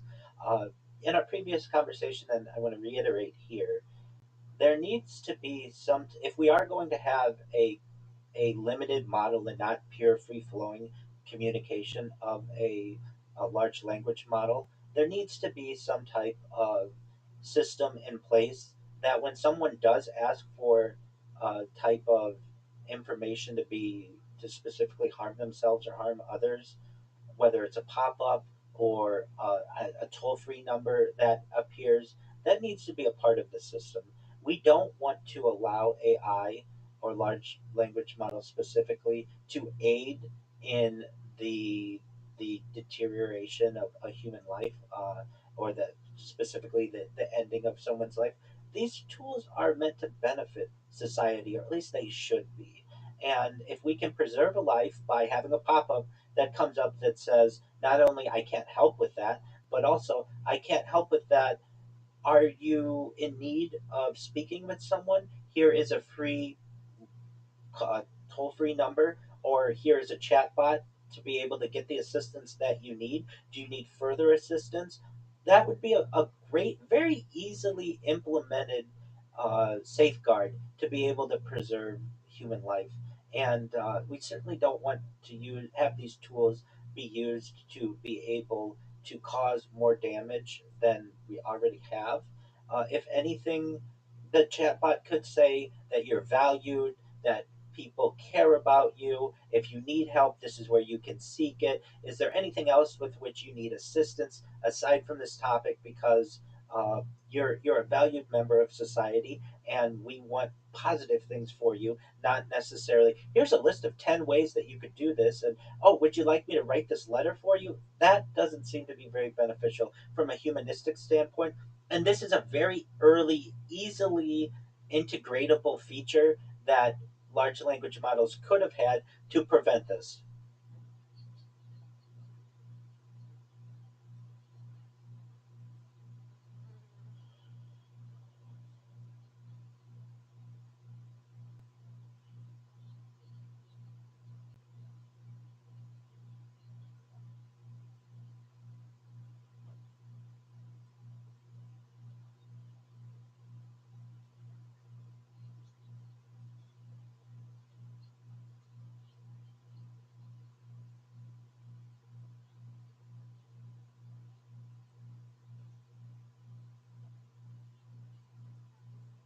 Absolutely. And you wouldn't think that it would take years to develop this. This to me is a day one kind of implementation that you should have had. Hey, how can we not have people create nuclear weapons? How can we have people not destroy themselves personally? How do we help people from not being able to plot uh, certain demises of those around them? Let's get these in order before we unleash this to the rest of humanity. And unfortunately, it took more time than was, I feel, necessary to be able to implement these things. I am pleased that these types of implementations have been made, but that doesn't bring back this young person, and hopefully their death is not uh, without meaning and without having to improve the situation as a whole. And it's quite an unfortunate situation where we have had in both the autonomous vehicle instance that we've given or this large language model example that we've given. Human life that is so precious has been taken away, and at this point in technology can't be brought back.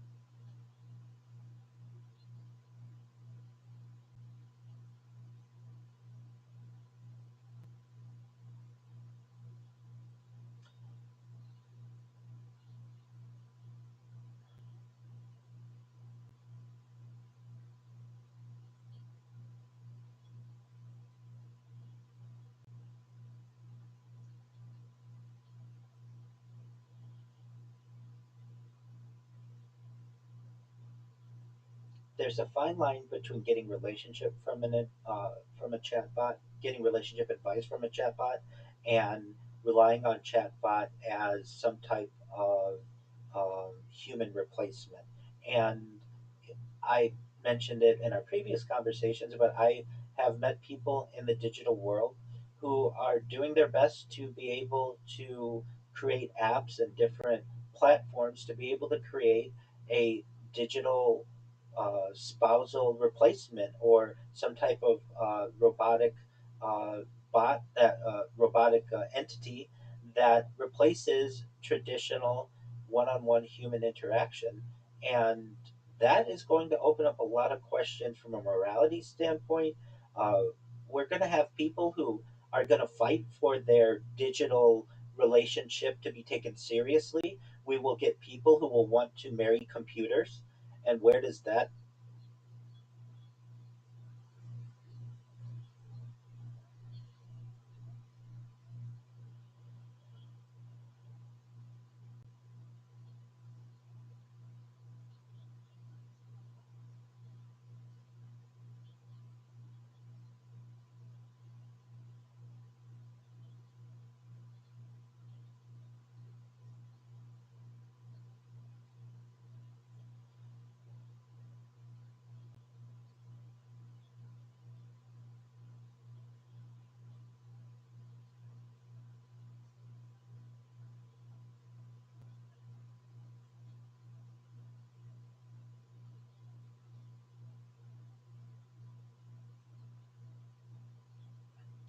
Well, it's these are questions that are arising more and more often within the modern age, but really specifically what you were referencing within the transhumanist movement.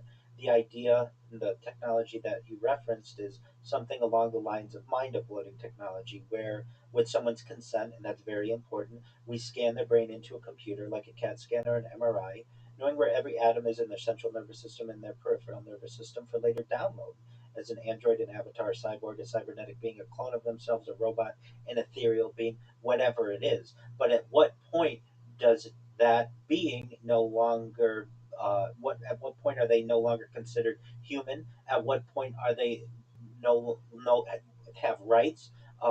Can enter into contractual obligations. Uh, this isn't a typical conversation that our evolved Homo sapien self has had to have over the course of our evolution. We're now moving into a new type of being. some type of cybernetic being. And in terms of free will and love, you and I had the discussion as well. Perhaps the idea of what a lifetime contract may be will have to change. That till death till death do you us part, in the traditional marriage way in the Western world, may have to be augmented into some type of temporary uh, uh, marriage contract that doesn't last forever, because forever is really a punishment. So maybe there may be some type of temporary safeguard that if you're in love with someone and they're in love with you, you can enter into a marriage contract, but it's on a limited basis. Perhaps 1 year, perhaps 7 years, perhaps 10 years. And if you continue to love that person and they continue to love you, you can get that contract renewed and keep doing so. But if you have the type of technology that we are emerging toward with life extension technology and reverse aging, there may be a certain point of time where you both get sick of each other. And if that happens, you should be allowed to leave that person and go fall in love with someone else if you want. And something that I think is really unique to this story is, let's say we're able to live longer than the traditional age of 80 into 100, 120, and perhaps hundreds of years into the future. How beautiful a story would it be if you could re-fall in love with your first love, perhaps a century or two into the future? These It would be absolutely wild, but these are realistic possibilities with this type of technology. Now, back to your original point of the adolescence and the exact.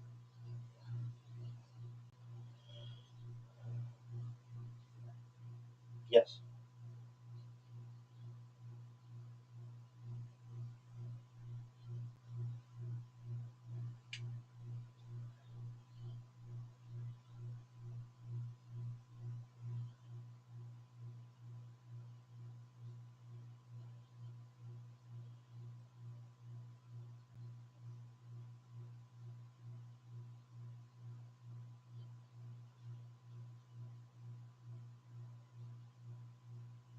Oh, well, there are a lot of emerging topics that occur here, at least with the children aspect of it.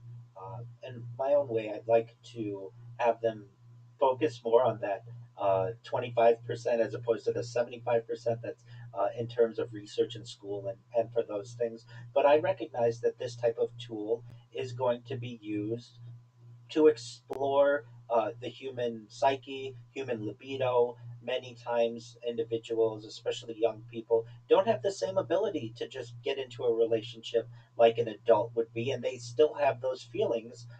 Generally, once they're post-pubescent, at least from a biological standpoint, they are able to reproduce, and generally, uh, humanity or society restrains them for a few years thereafter. So the feelings that they're having are perfectly natural, and uh, and I would say that as they become adults and adults are able to make their own decisions, we're going to have different options. We will certainly have your traditional monogamous relationship, but perhaps people are moving more towards polyamorous relationships. And then, really, I think something that we haven't necessarily mentioned, but that is the sexual robot is going to be emerging as well and replacing many of the physical aspects of a partner. And what happens when a, as it's called, a sex bot is so advanced that it's able to please its partner better than a human ever would be able to, and people start to become satisfied simply with robotics and AI, and no longer are motivated by having relationships with your traditional humans. And then we get into discussions of not needing a partner to be able to reproduce. We can have situations of artificial wombs, being able to be a single parent and it not being a taboo part of our society, which we've generally moved away from. These are ideas that are moving very quickly, and so for the audience and really specifically people in 2026, we are at the precipice of a very important age of what love is, of what romance is, of what relationships consist of. And really, traditionally, we haven't thought of someone being able to love a robot in the same way that they love a human as being a reality, but that may change in the future. And if that happens, how will society react and how will we adapt as a species?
It's a tool and it could be used to benefit or to detract.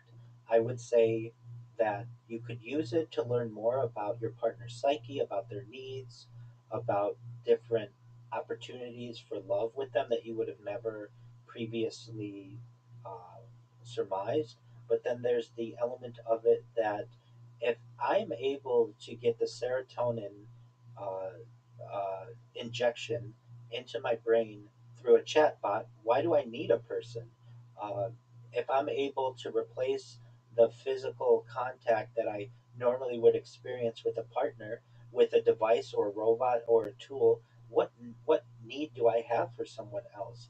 And especially when the technology starts to far exceed what we can do as humans. And I really think, and for the psychiatrists and psychologists of the future, they will have to study this, and sociologists, and really just everyone in society will have to study this much more, much deeper than I can currently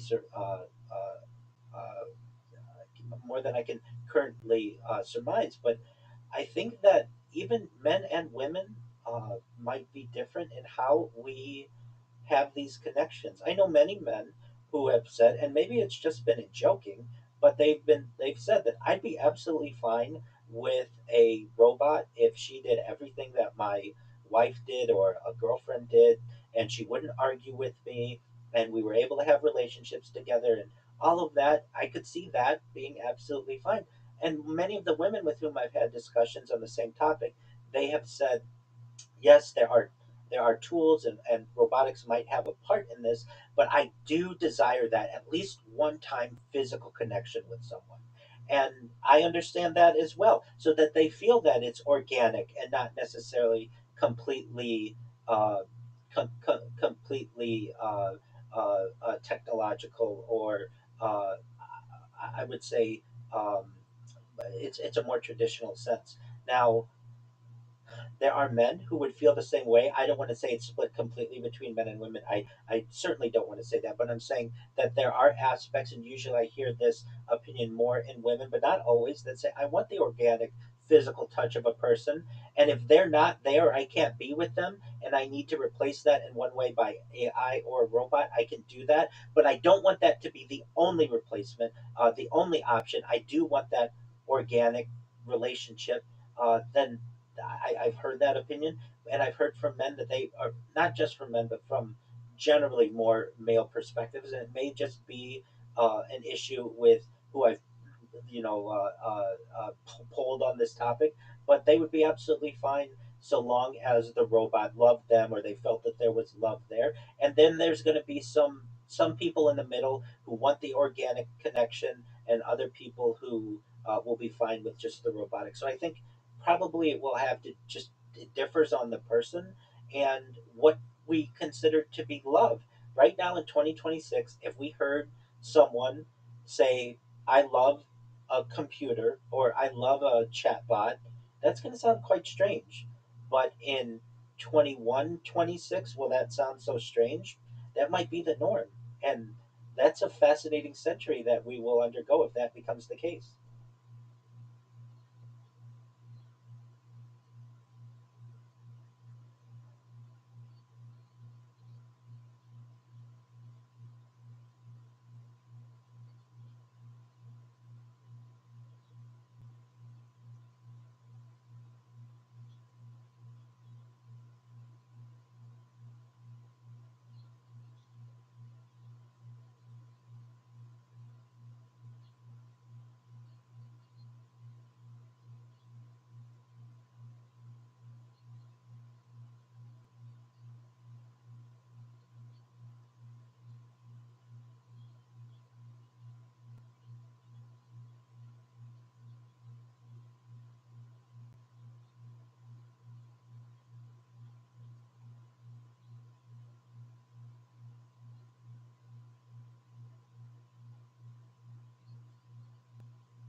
I think it depends a lot on definitions, how we define love, how we define a relationship. And we're still in the early days of many of these synthetic hormones and the processes. There's a question to be raised that if you can use a synthetic hormone that increases the hormonal levels in your mind, uh, and you could still maintain the naturally occurring hormonal levels, which you can't currently do, would that be considered more love than the complete replacement? It will be, though. It will be, though. Absolutely.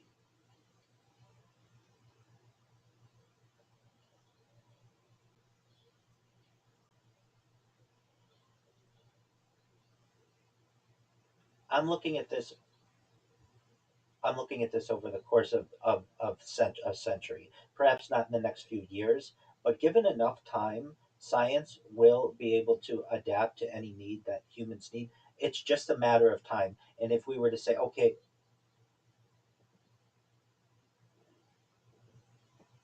that's correct. That's absolutely correct. That's absolutely correct. So I'm in agreement with you. The current reality is that the synthetic methods of replacing hormones cause an issue where the body does not create them on its own and relies upon the synthetic influx. And is that considered love? I would say, if anything, it would be synthetically enhanced love, but not traditional organic love that perhaps most people are used to experiencing or think of when they think of love. And then in the hypothesis that I give, we recognize that that's an issue within society, and that scientists will work on methods within the medical industry to be able to perhaps allow for that synthetic love to occur, but still allow for the body to be able to replace that. But like you said, that's a possibility. It's not necessarily here within the next few years. I'm someone who perhaps is too uh, positive in what I think humans will achieve. And if it doesn't happen in the next 100 years, it will certainly happen perhaps the next 1,000 years if humanity continues, because it is something that does seem like it is a, a possibility to be able to fix. It doesn't seem like it's an impossible scenario. It's just a matter of time. It's That's correct. So, and specifically with the current reality, would we call traditional love that has no synthetic influence? That's love, right? Would we agree on that? Exactly. Okay. So then, if we have someone who is using synthetic dopamine or endorphins or serotonin to be able to enhance their ability to love with someone else, could we agree that that's synthetically enhanced love?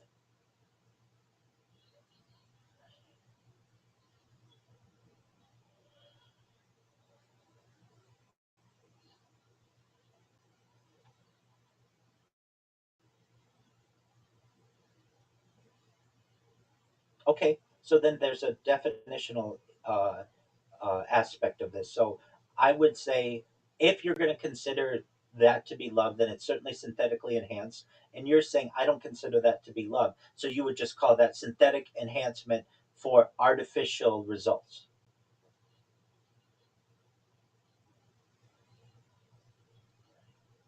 Okay,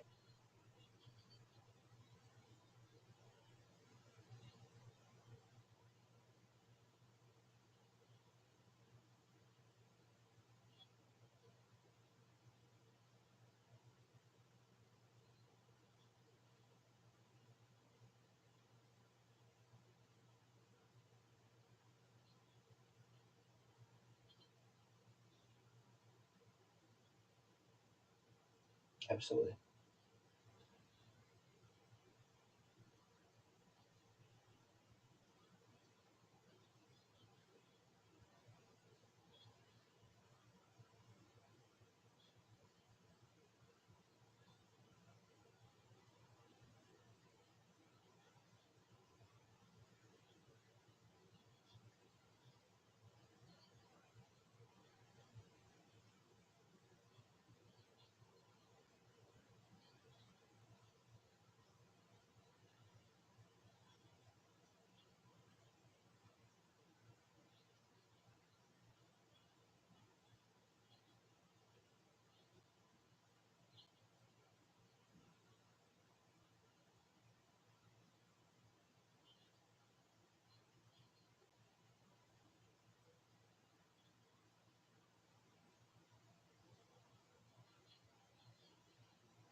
I agree with you and many of the things that you've said.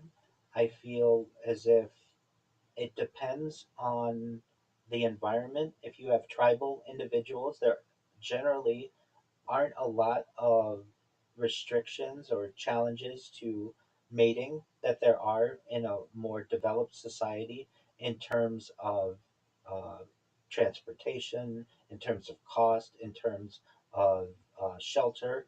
And the higher and higher those costs get, the more and more I feel people will rely on the artificial substitutions. If someone has a limitless budget, it's much easier for them to date a and have and have an organic relationship than it is if they're on a limited budget and don't have Okay, well, just from a dating standpoint, if you don't have the money to take a person out to dinner, then you're not going to go on any dates. But if you have no money, if you have to still be transported there.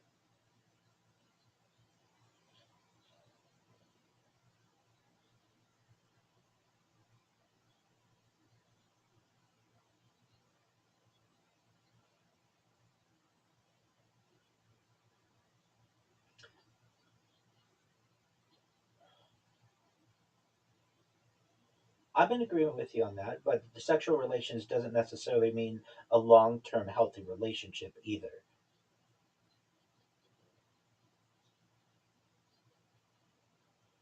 Oh, I agree with you on that. I don't consider that necessarily a relationship. I recognize that, at least from the terms of the budget. If someone doesn't have the funds to be able to go on a date, to be transported, to pay for dinner, or even spend time with the individual, are they really going to be considered a viable mate? Probably not. And thus, that person is going to resort to the chatbot because that's the closest human connection that they may feel they'll be able to get from a realistic standpoint, multiple sessions. Sure, they may be able to find someone on Tinder and be able to have a one night stand or just a random fling, but is that really going to be something that is going to give them the type of connection that they feel over a long period of time? Likely no, and that's why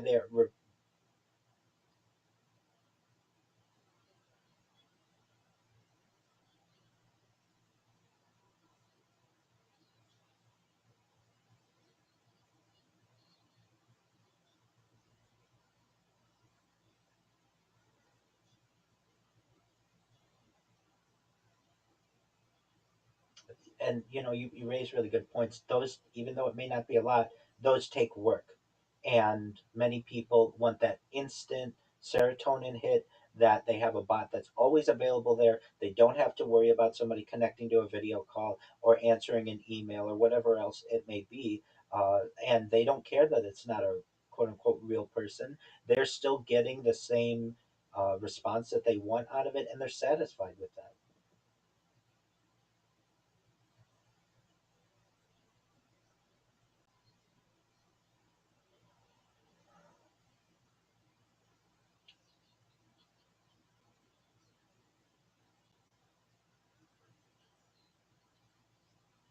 I agree with you, and I agree that that is there are some fears of that type of thinking. It's very primitive, unfortunately. But if you look at our primal needs, desires, and instincts, many times people will go to the easiest, will find the easiest route. And with this new emerging technology of a chatbot or a sex robot or something like that available to them, they may not want to put the work in that is necessary for a or traditional organic relationship, and may just default to what's easiest. And is that a fear that I have, that the future of society may be defaulting toward? It is, absolutely.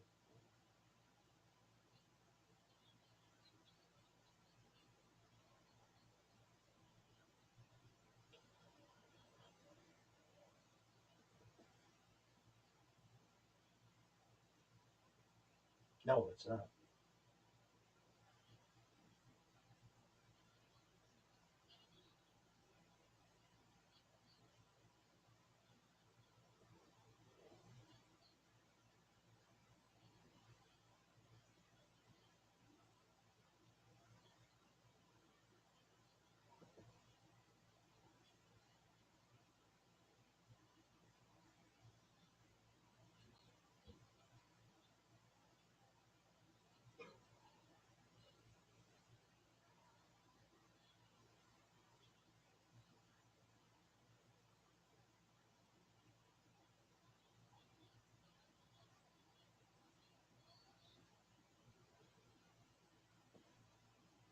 Absolutely. Well, thank you. First and foremost, I want to thank you so much for the opportunity to have these discussions with you.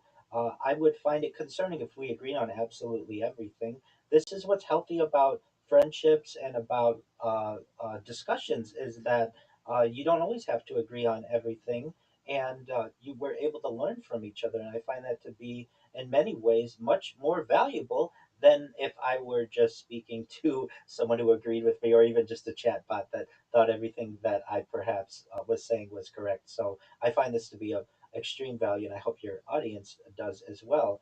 In terms of what I do, as I previously stated, I stream my life 24 hours a day, 7 days a week, 365 days a year. I have been doing so for nearly 5 years.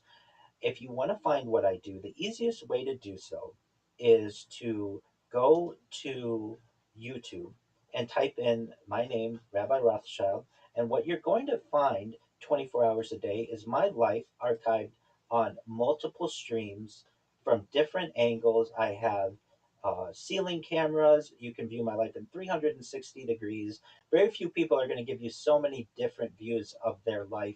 And this is just more than a dozen or so that are showing in the YouTube um, search results. I have even more angles than this that are available to the world to be able to study, which I find to be quite an interesting project, very similar to Marion Stokes. So, for anyone who's interested in history and the archiving of history, the easiest way to see a portal into my life is Rabbi Rothschild into YouTube, and the key is filter by live. If you don't filter by live, you're going to see streams of mine from years ago or weeks ago or days ago, but I want you to be able to see a live view of what I'm doing. Moreover, I have more social media than any person ever. Arguably, I have over 100 YouTube accounts, over 200 Instagram accounts, over 500 Twitch accounts, over 1,000 TikTok accounts, over 2,000 Twitter accounts, over 5,000 Blue Sky accounts, and over 10,000 Kick accounts. I have created a virtual treasure trove of content for the world to be able to study in the future. The way that you can best find any of my content is by typing either my name, Rabbi Rothschild, into the search of any social media search engine or AI engine of your liking. You can also type in my hashtag, hashtag viral rabbi, or go to my link tree, linktr.com/Rabbi Rothschild, RABBI ROTHSCHILD. You will find more accounts there than you'll ever find. I have press releases there. I have links to my Discord where you can connect with me 24 hours a day. The easiest place to do so is discord.me/rabbi. If you want to comment on my channels, you absolutely can. But I invite you, and very few influencers or creators invite you to live your life alongside me if you want, or just ask me a question. If I'm asleep, I have a section where you can ask me anything. I have other people who are living their lives alongside me 24 hours a day. I'm here not just to be an example to the world. I'm here to interact with people as well. So if you have questions on relationships, if you have questions on employment, if you have questions on religion or history, or you just need pastoral support or moral support, or you just need to talk to someone, I'm here for you. And that's for people of any background, any religion. You don't have to be Jewish to be a member of my community. I have thousands of people within our Discord community alone. The only thing that I ask is that you're an adult. I think children are our future, but I just want to make sure that my Discord is of people of majority, and you can connect with me whenever you want. Moreover, I am an avid blog writer. I publish about 2 blogs every single day, and those can be found at rabbirothschild.medium.com. And I write at length on AI and technology and communication and human dynamics and history. So you can see all of my interests there. And just want you to know how much I appreciate the opportunity to speak with you, to be on this podcast, to be able to interact with not just you, but communicate to your audience as well. And I'd love to do it again sometime. So as history continues to move forward, hopefully we can reconnect, and we'll get updates on where we were right, where we were wrong, and where we're moving.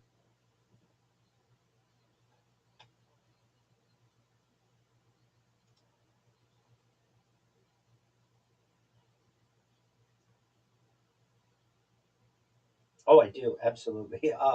Yeah, and I have thousands, and just Gmail alone, I have over 100.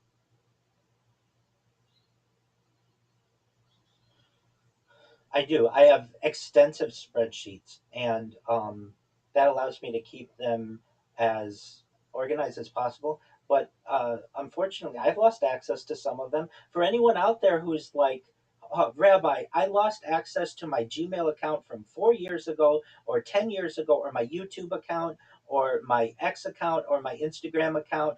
Be patient, because when I go viral, God willing, it will happen. We are going to ask these different platforms to give all of society an opportunity to get our accounts back, hopefully, whether you forgot your password, or you just don't have that two-factor authentication device, or you lost your cell phone, whatever it would be. I'm going to do my best, because I don't want this data to be lost to individuals. Data preservation is very important to me, and I'd like to help to continue to be a leader in it, specifically in requesting that these major corporations allow people access back into their accounts. And even in my accounts, I've lost access to them, but I don't let that get me down. I just create another one and keep on going.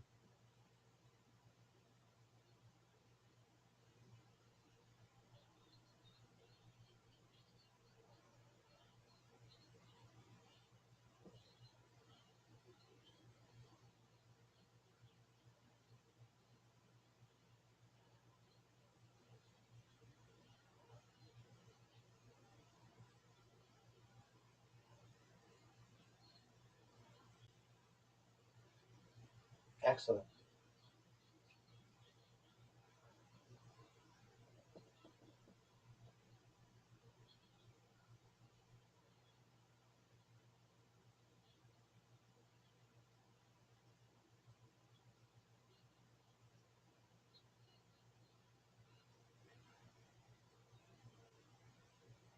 I appreciate that. If I may, I didn't know that you would be giving like an overview of some of the topics that we covered. So that one part where I began reading my notes, if you can remove that and just go into where you start to give the description, I would completely appreciate that, because I just wasn't sure and I wanted to make sure that I was accurate. Moreover, if it's okay, I'd like to send you my relevant links, perhaps for the description, and if you need a headshot, I can send that along as well. And I look forward to not only reviewing what you've put together. You're really smart. I want you to know, like, you're really smart and you're a really good historian. Like, I was very impressed with your outline. I'm very impressed that you're in the medical field, yet you're you're an excellent historian. So I think very highly of you. And I say this to just about everyone with whom I do a podcast. If something comes up in the future that we're like, hey, let's discuss this topic, absolutely. But at a minimum, 1 year from today, I want to have another, or not necessarily today, but 1 year from around this time, let's meet again. And every summer, for as long as we continue, you do a podcast and I'm live streaming, which God willing is the rest of my life. I'd like to see where we were right, where we were wrong, see what is emerging. So, if anything, August of 2027, we can plan on reconnecting, and then that's the one really exciting thing of the topics that we mentioned, is they're always emerging, so we can see where we were accurate, maybe where we were off the mark, and where we're going, and then we have like a watermark every single year of what was going on. So if we could do that, I'd really appreciate it.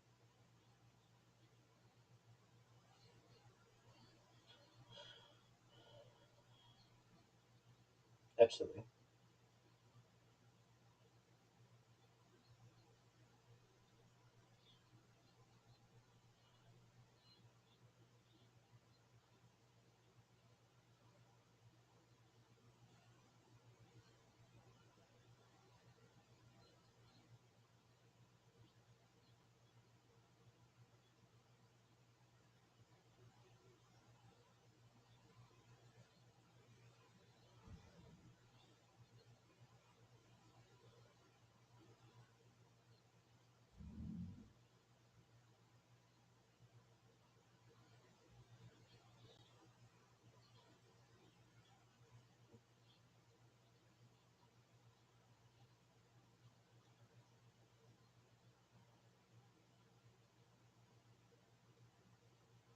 That's it.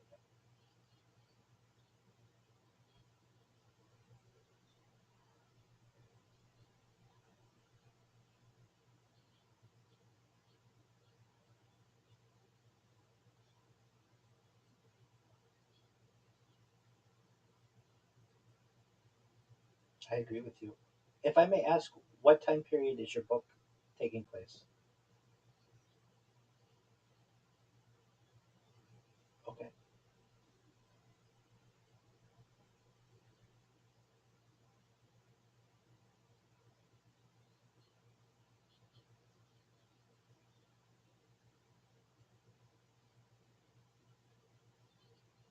Excellent. And that's not a common time period that many fiction books are written on in the present age. Usually people pick the more medieval Europe or some the Renaissance. Exactly.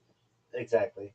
So I laud you for doing that. That's a great undertaking, and so that's wonderful. And I want to re uh, uh, just restate. I'm very impressed with you as a person. I'm very impressed with your knowledge base. Your preparation is amazing, and you're a very well rounded individual. Absolutely.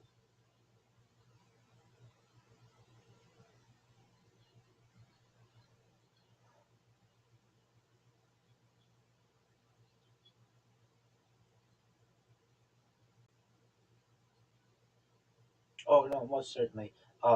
You're more than just smart. You're well rounded. You're intelligent, uh, and I think I'm to ensure that you know I'm not talking down to you. I learned a lot from you, so thank you.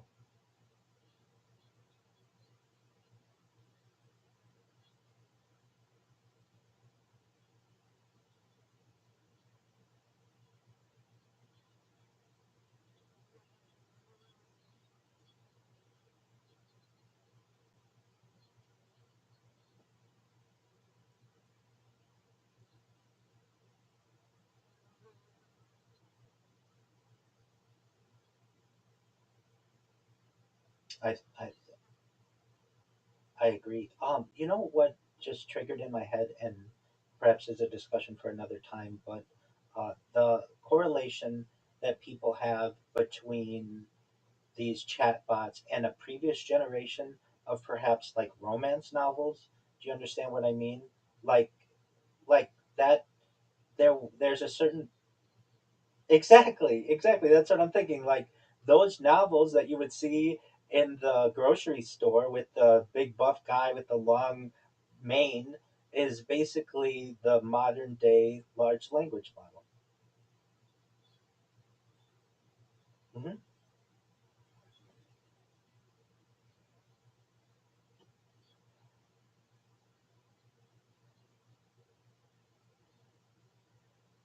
Exactly, and you're on the same track as that we are those people who may get into that type of genre can have their reality distorted, which is unfortunate. But in the same way, people with large language models are having their reality distorted as well.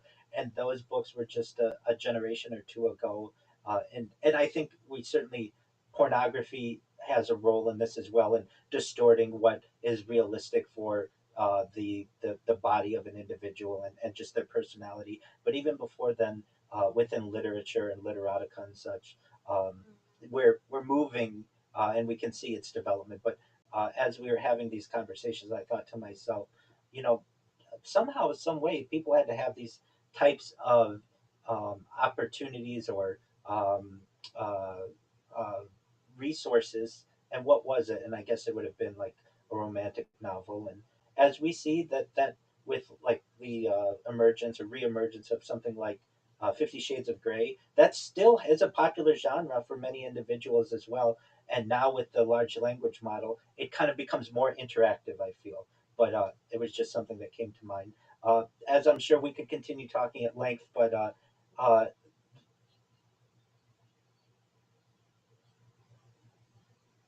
oh, excellent, excellent. Now, absolutely. Now, with Riverside, just before you go, I have to keep the browser open and let it upload it.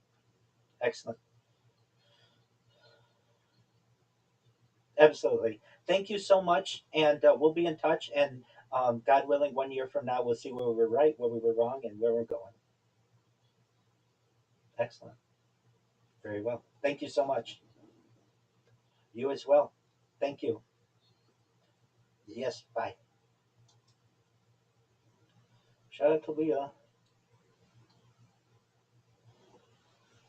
Oh man, what did you want to change? I didn't know she would be reading that one thing, so I did want to change that. Dude, that went for like 2.5 hours. That was long, but it was really good. Was it? Yeah. Shout out to Leah. That was great.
Kid's got mitts and his hips are.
According to him, such passages will become clear with, well, intense devotion to the text, with God literally rewarding the student through divine apperception of the material.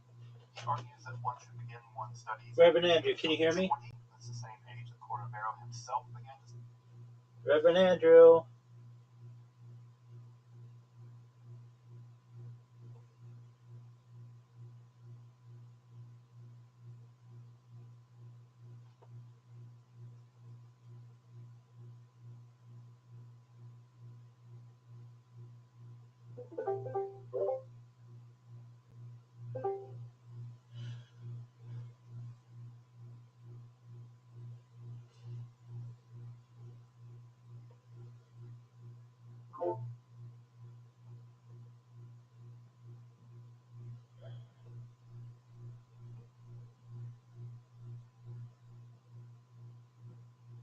Reverend Andrew, can you hear me? Reverend Andrew. Can you hear me? To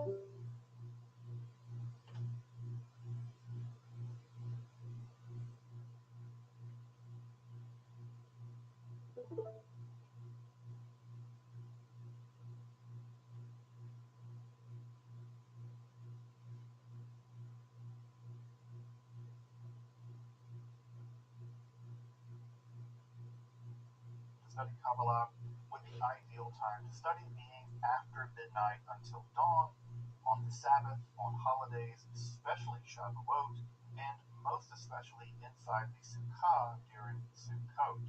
Now, there's some complicated stuff here to unpack. If you're watching this video, you've probably heard that there's an interdiction on learning Kabbalah prior to being 40, being married, being educated, etc., etc. Well, that's kind of true. This is actually grounded in Pirkei Avot 5, where you would have been Tema lays out something like a life plan. He says at 5 years of age, you should study scripture. At the age of 10, you should study the Mishnah. At the age of 13, you're subject to the commandment, you become a mitzvah. At 15, you begin the study of the Talmud. At 18, you get married young.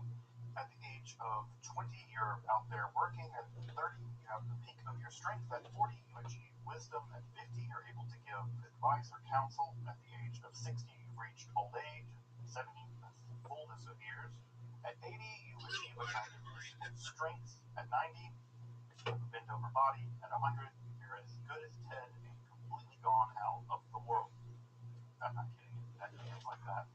The couples took this at the age of 40 that one achieves Binah, and given one's previous education on biblical and rabbinical foundational texts, only then could one get ready to take up the study of Kabbalah.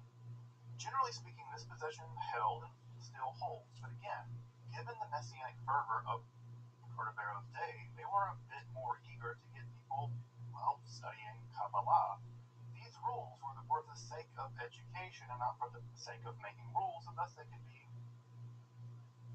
bent a little. Cordovero started at 20, though he does still state that getting married is still a prerequisite for studying Kabbalah. Having a righteous conduit for one's sexual desires was seen as a necessary precondition for focusing one's attention on the sacred marriage of Tiferet and Malchut, the Hyros Gamos of Israel and the divine, the physical and supernal world, rather than thinking about booty. Also, that studying from midnight until dawn, or even multi-day all-night study sessions, the most famous of which became the custom of studying all night on Shavuot, became a staple of Savidian spirituality, mostly underwritten by the novel rise in the consumption of coffee. Coffee became all the rage at this time and really helped them stay up all night. Interestingly enough, a similar trend actually took hold at the exact same time with our Muslim brothers over there, the Sufis, also drinking a lot of coffee, spinning around, staying up. Coffee aside, for Cordovero, the advantages of Kabbalistic study were patently clear.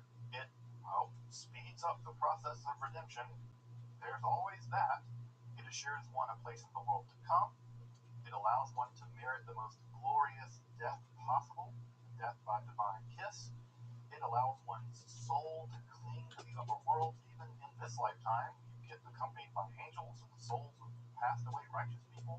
It elevates this generation to the righteousness of the generations past. It removes false and idolatrous anthropomorphic conceptions of the divine. Note there, it's a bit like Maimonides. It facilitates proper understanding of the Torah and its laws, and even allows one's prayers to rise up through the registers of reality, unimpeded by the evil klipot, whose sinister gravitation seeks to bind the world in eternal darkness. You get to bypass the klipot. Thus, the study of Kabbalah links one with the divine realm. It removes the dross of klipotic impurity, and it accelerates the process of metaphysical redemption more generally. For Cordovero, it's nothing less than the final key to redemption. Studying Kabbalah will ultimately usher in the perfection of reality. So, To get you started on this, the final sections of the Or Ne'erav form a summary of Kabbalistic metaphysics as they occurred, specifically the procession and development of the Sefirot as further detailed in his Pardes Rubim. In fact, it's really just a kind of summary of Pardes Rubim. Now, given this whole section is a summary, I'm not going to re-summarize it like 7-zip or something, like summarizing a summary. But suffice to say, it's one of the most lucid depictions of the inner dialectic of the Sefirot as they proceed from the inner sacred void of Ein Sof, and we interact with them here. The text comes to an end with a final study aid. Cordovero actually mines the sacred Zohar for the many metaphorical and allegorical names for the various Sefirot and other metaphysical entities of Kabbalistic literature, especially the Zohar. As I'm sure you know, the Zohar is a highly allegorical analysis or midrash of the inner life of the divine, especially in terms of the 10 Sefirot. Of course, the Zohar weaves these allegories using an extremely polyvalent system of terms, which are positively confusing even for experienced readers of the text. This might be the most difficult aspect of studying the sacred Zohar. Here, Cordovero does you a solid, and he provides the beginner with something of a mystical dictionary such that one can kind of decode even such a difficult text as the Zohar on one's own. Again, this reveals Cordovero's deep commitment as an educator. Rather than gatekeeping at every turn, he seeks to empower the student with access to the ideas and the text central to Kabbalah with inviting clarity rather than pompous obscurity or self-aggrandizement. He really wants you to take up the study of Kabbalah on your own or with a righteous teacher. While not the most famous text in the history of Kabbalah, the Or Ne'erav is truly a remarkable text, not for its tortured hidden mysteries, but for its welcoming attitude and its transparent invitation to take up the study of Kabbalah for anyone willing to do the work. For this reason, and for all the other ones I've mentioned, I really advise folks interested in starting or restarting their interest in Kabbalah to start their journey with the Or Ne'erav. Further, it's freely accessible in both Hebrew and English online via Sefaria, so you can literally read it right now for free in the very reliable edition by Ira Robinson. You can find those links to the text in the description below, and it's even published by Brill or nothing. As I mentioned, I'll be coming back to Cordovero's Tomer Devorah, the ethical companion to the Or Ne'erav, at some point in the future. Of course, Cordovero would pass into the world to come in 1570 at the young age of only 48. Legend has it that Isaac Luria would arrive in Safed that very day. As he followed the funeral train of Cordovero, Luria is said to have looked to the front of it and seen nothing short than the divine pillar of fire leading the procession to Cordovero's resting place among the saints of Safed. May their merit shield us. It remains a site of sacred pilgrimage to this day. The Kabbalah of Luria would go on, as you know, to eclipse that of Cordovero, but that's a story for another day. Again, I hope you subscribe and check out my other content on topics of esotericism, including a whole 14-part introductory course on the history and development of Kabbalah. And again, I hope you consider supporting my work of making scholarly and free content on topics in a pretty vast array of esotericism here on YouTube for free. So if you consider supporting my work on Patreon or perhaps with a one-time donation. Again, you can find those links below if you're interested.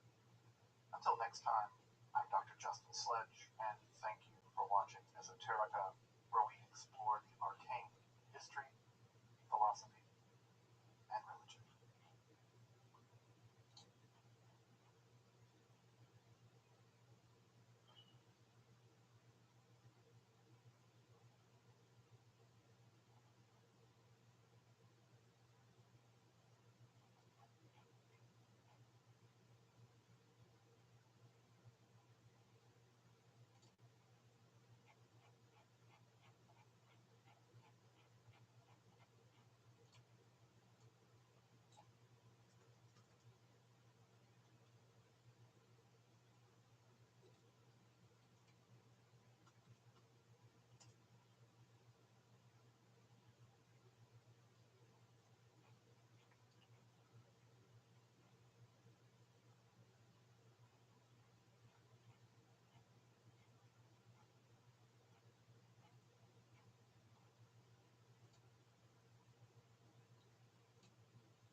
Hello, Martin. How are you?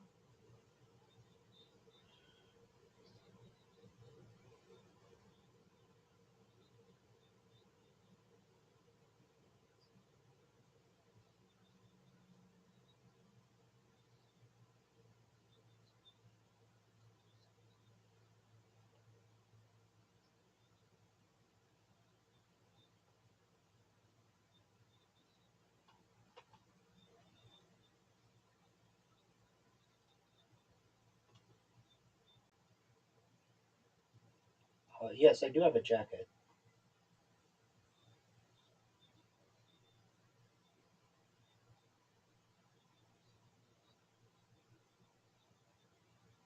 Uh, I can perhaps move the back. I had a pillow. That should make it a little better, and I can perhaps make some adjustments to the green screen so that it doesn't cut me off as much. Sure. Pleasure to meet you as well. I'm excited for our discussion today. Pleasure to meet you as well. I'm excited for our discussion.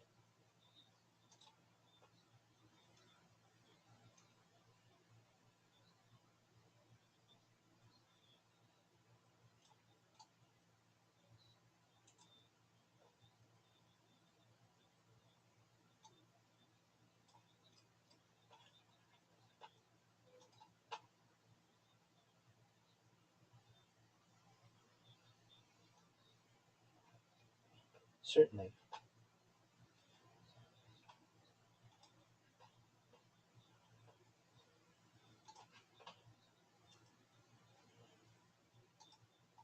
Most certainly. I'm excited for them. And while I am Jewish, I have done some research on what other religions believe in terms of extraterrestrial life. So I'm comfortable speaking from a historical perspective, at least of what their great minds have had on the subject.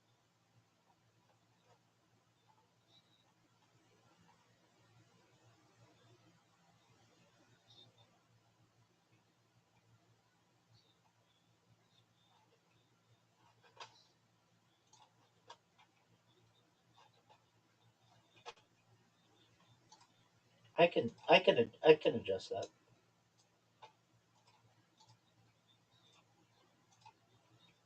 Most certainly. Just for a moment.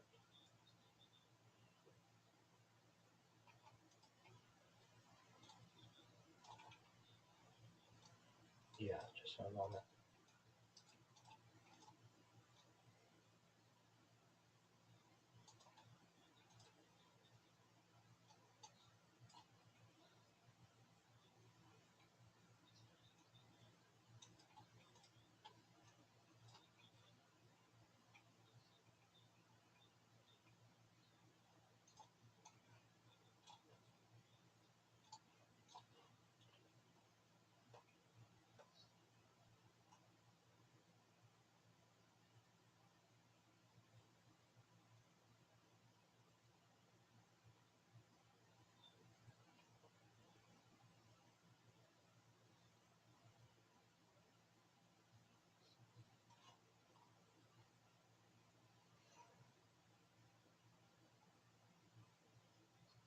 Yeah, the top of your head's no longer cut off.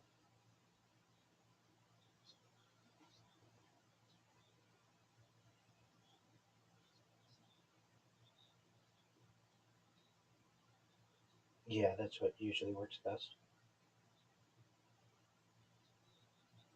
I'm based in Irvine, California.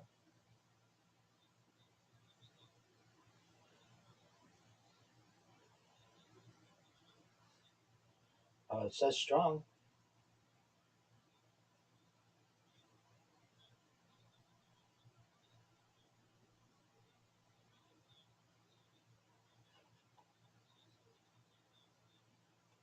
Yes. Okay. It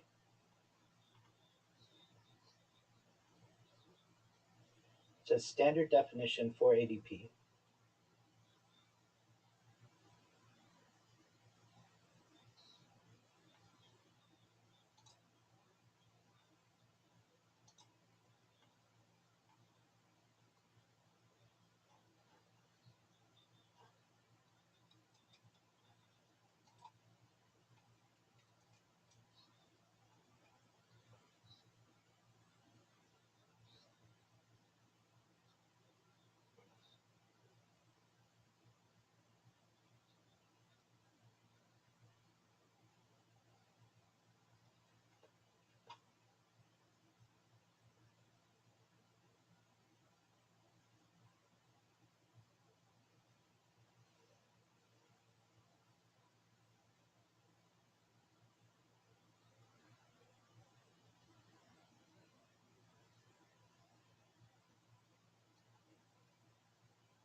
Irvine, which is in Orange County.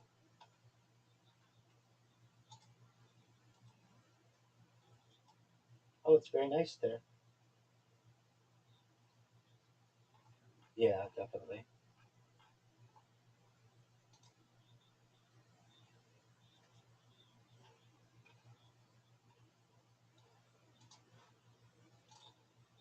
Oh yeah,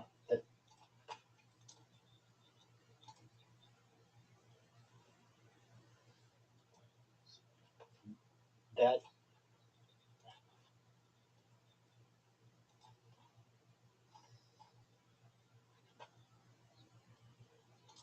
most certainly.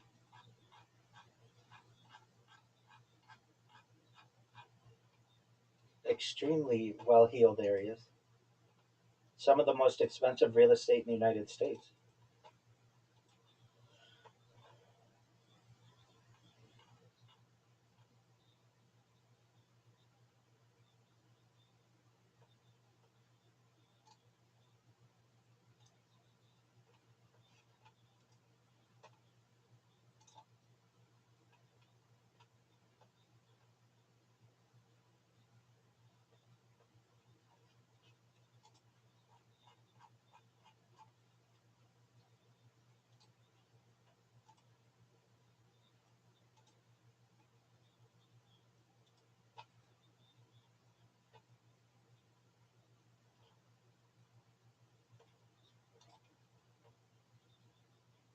Right.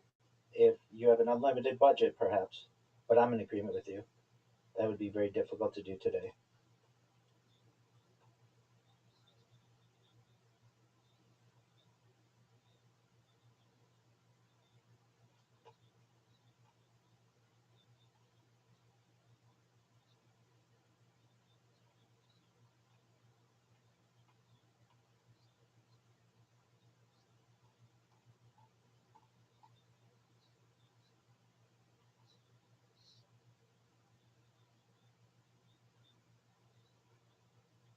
Yeah, it's very Mediterranean. That's why the average cost of a house nowadays is upwards of $1 million in Los Angeles County, even more in Orange County.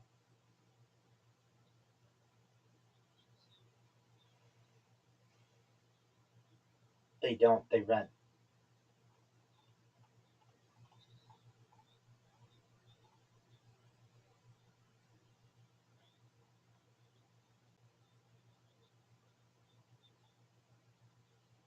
Yeah, I imagine so.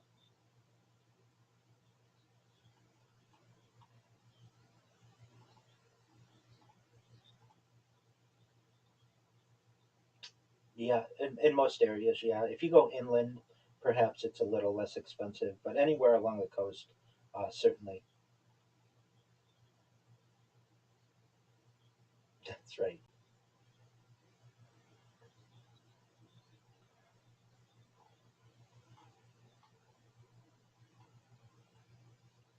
If I may ask, how long do you usually go, or how long are you planning on going?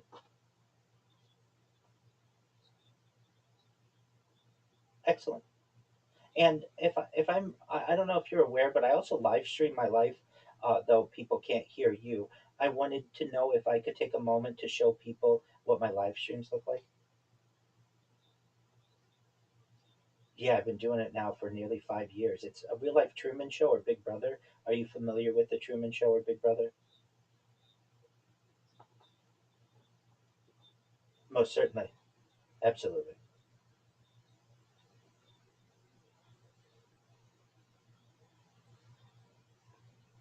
Wonderful. Absolutely.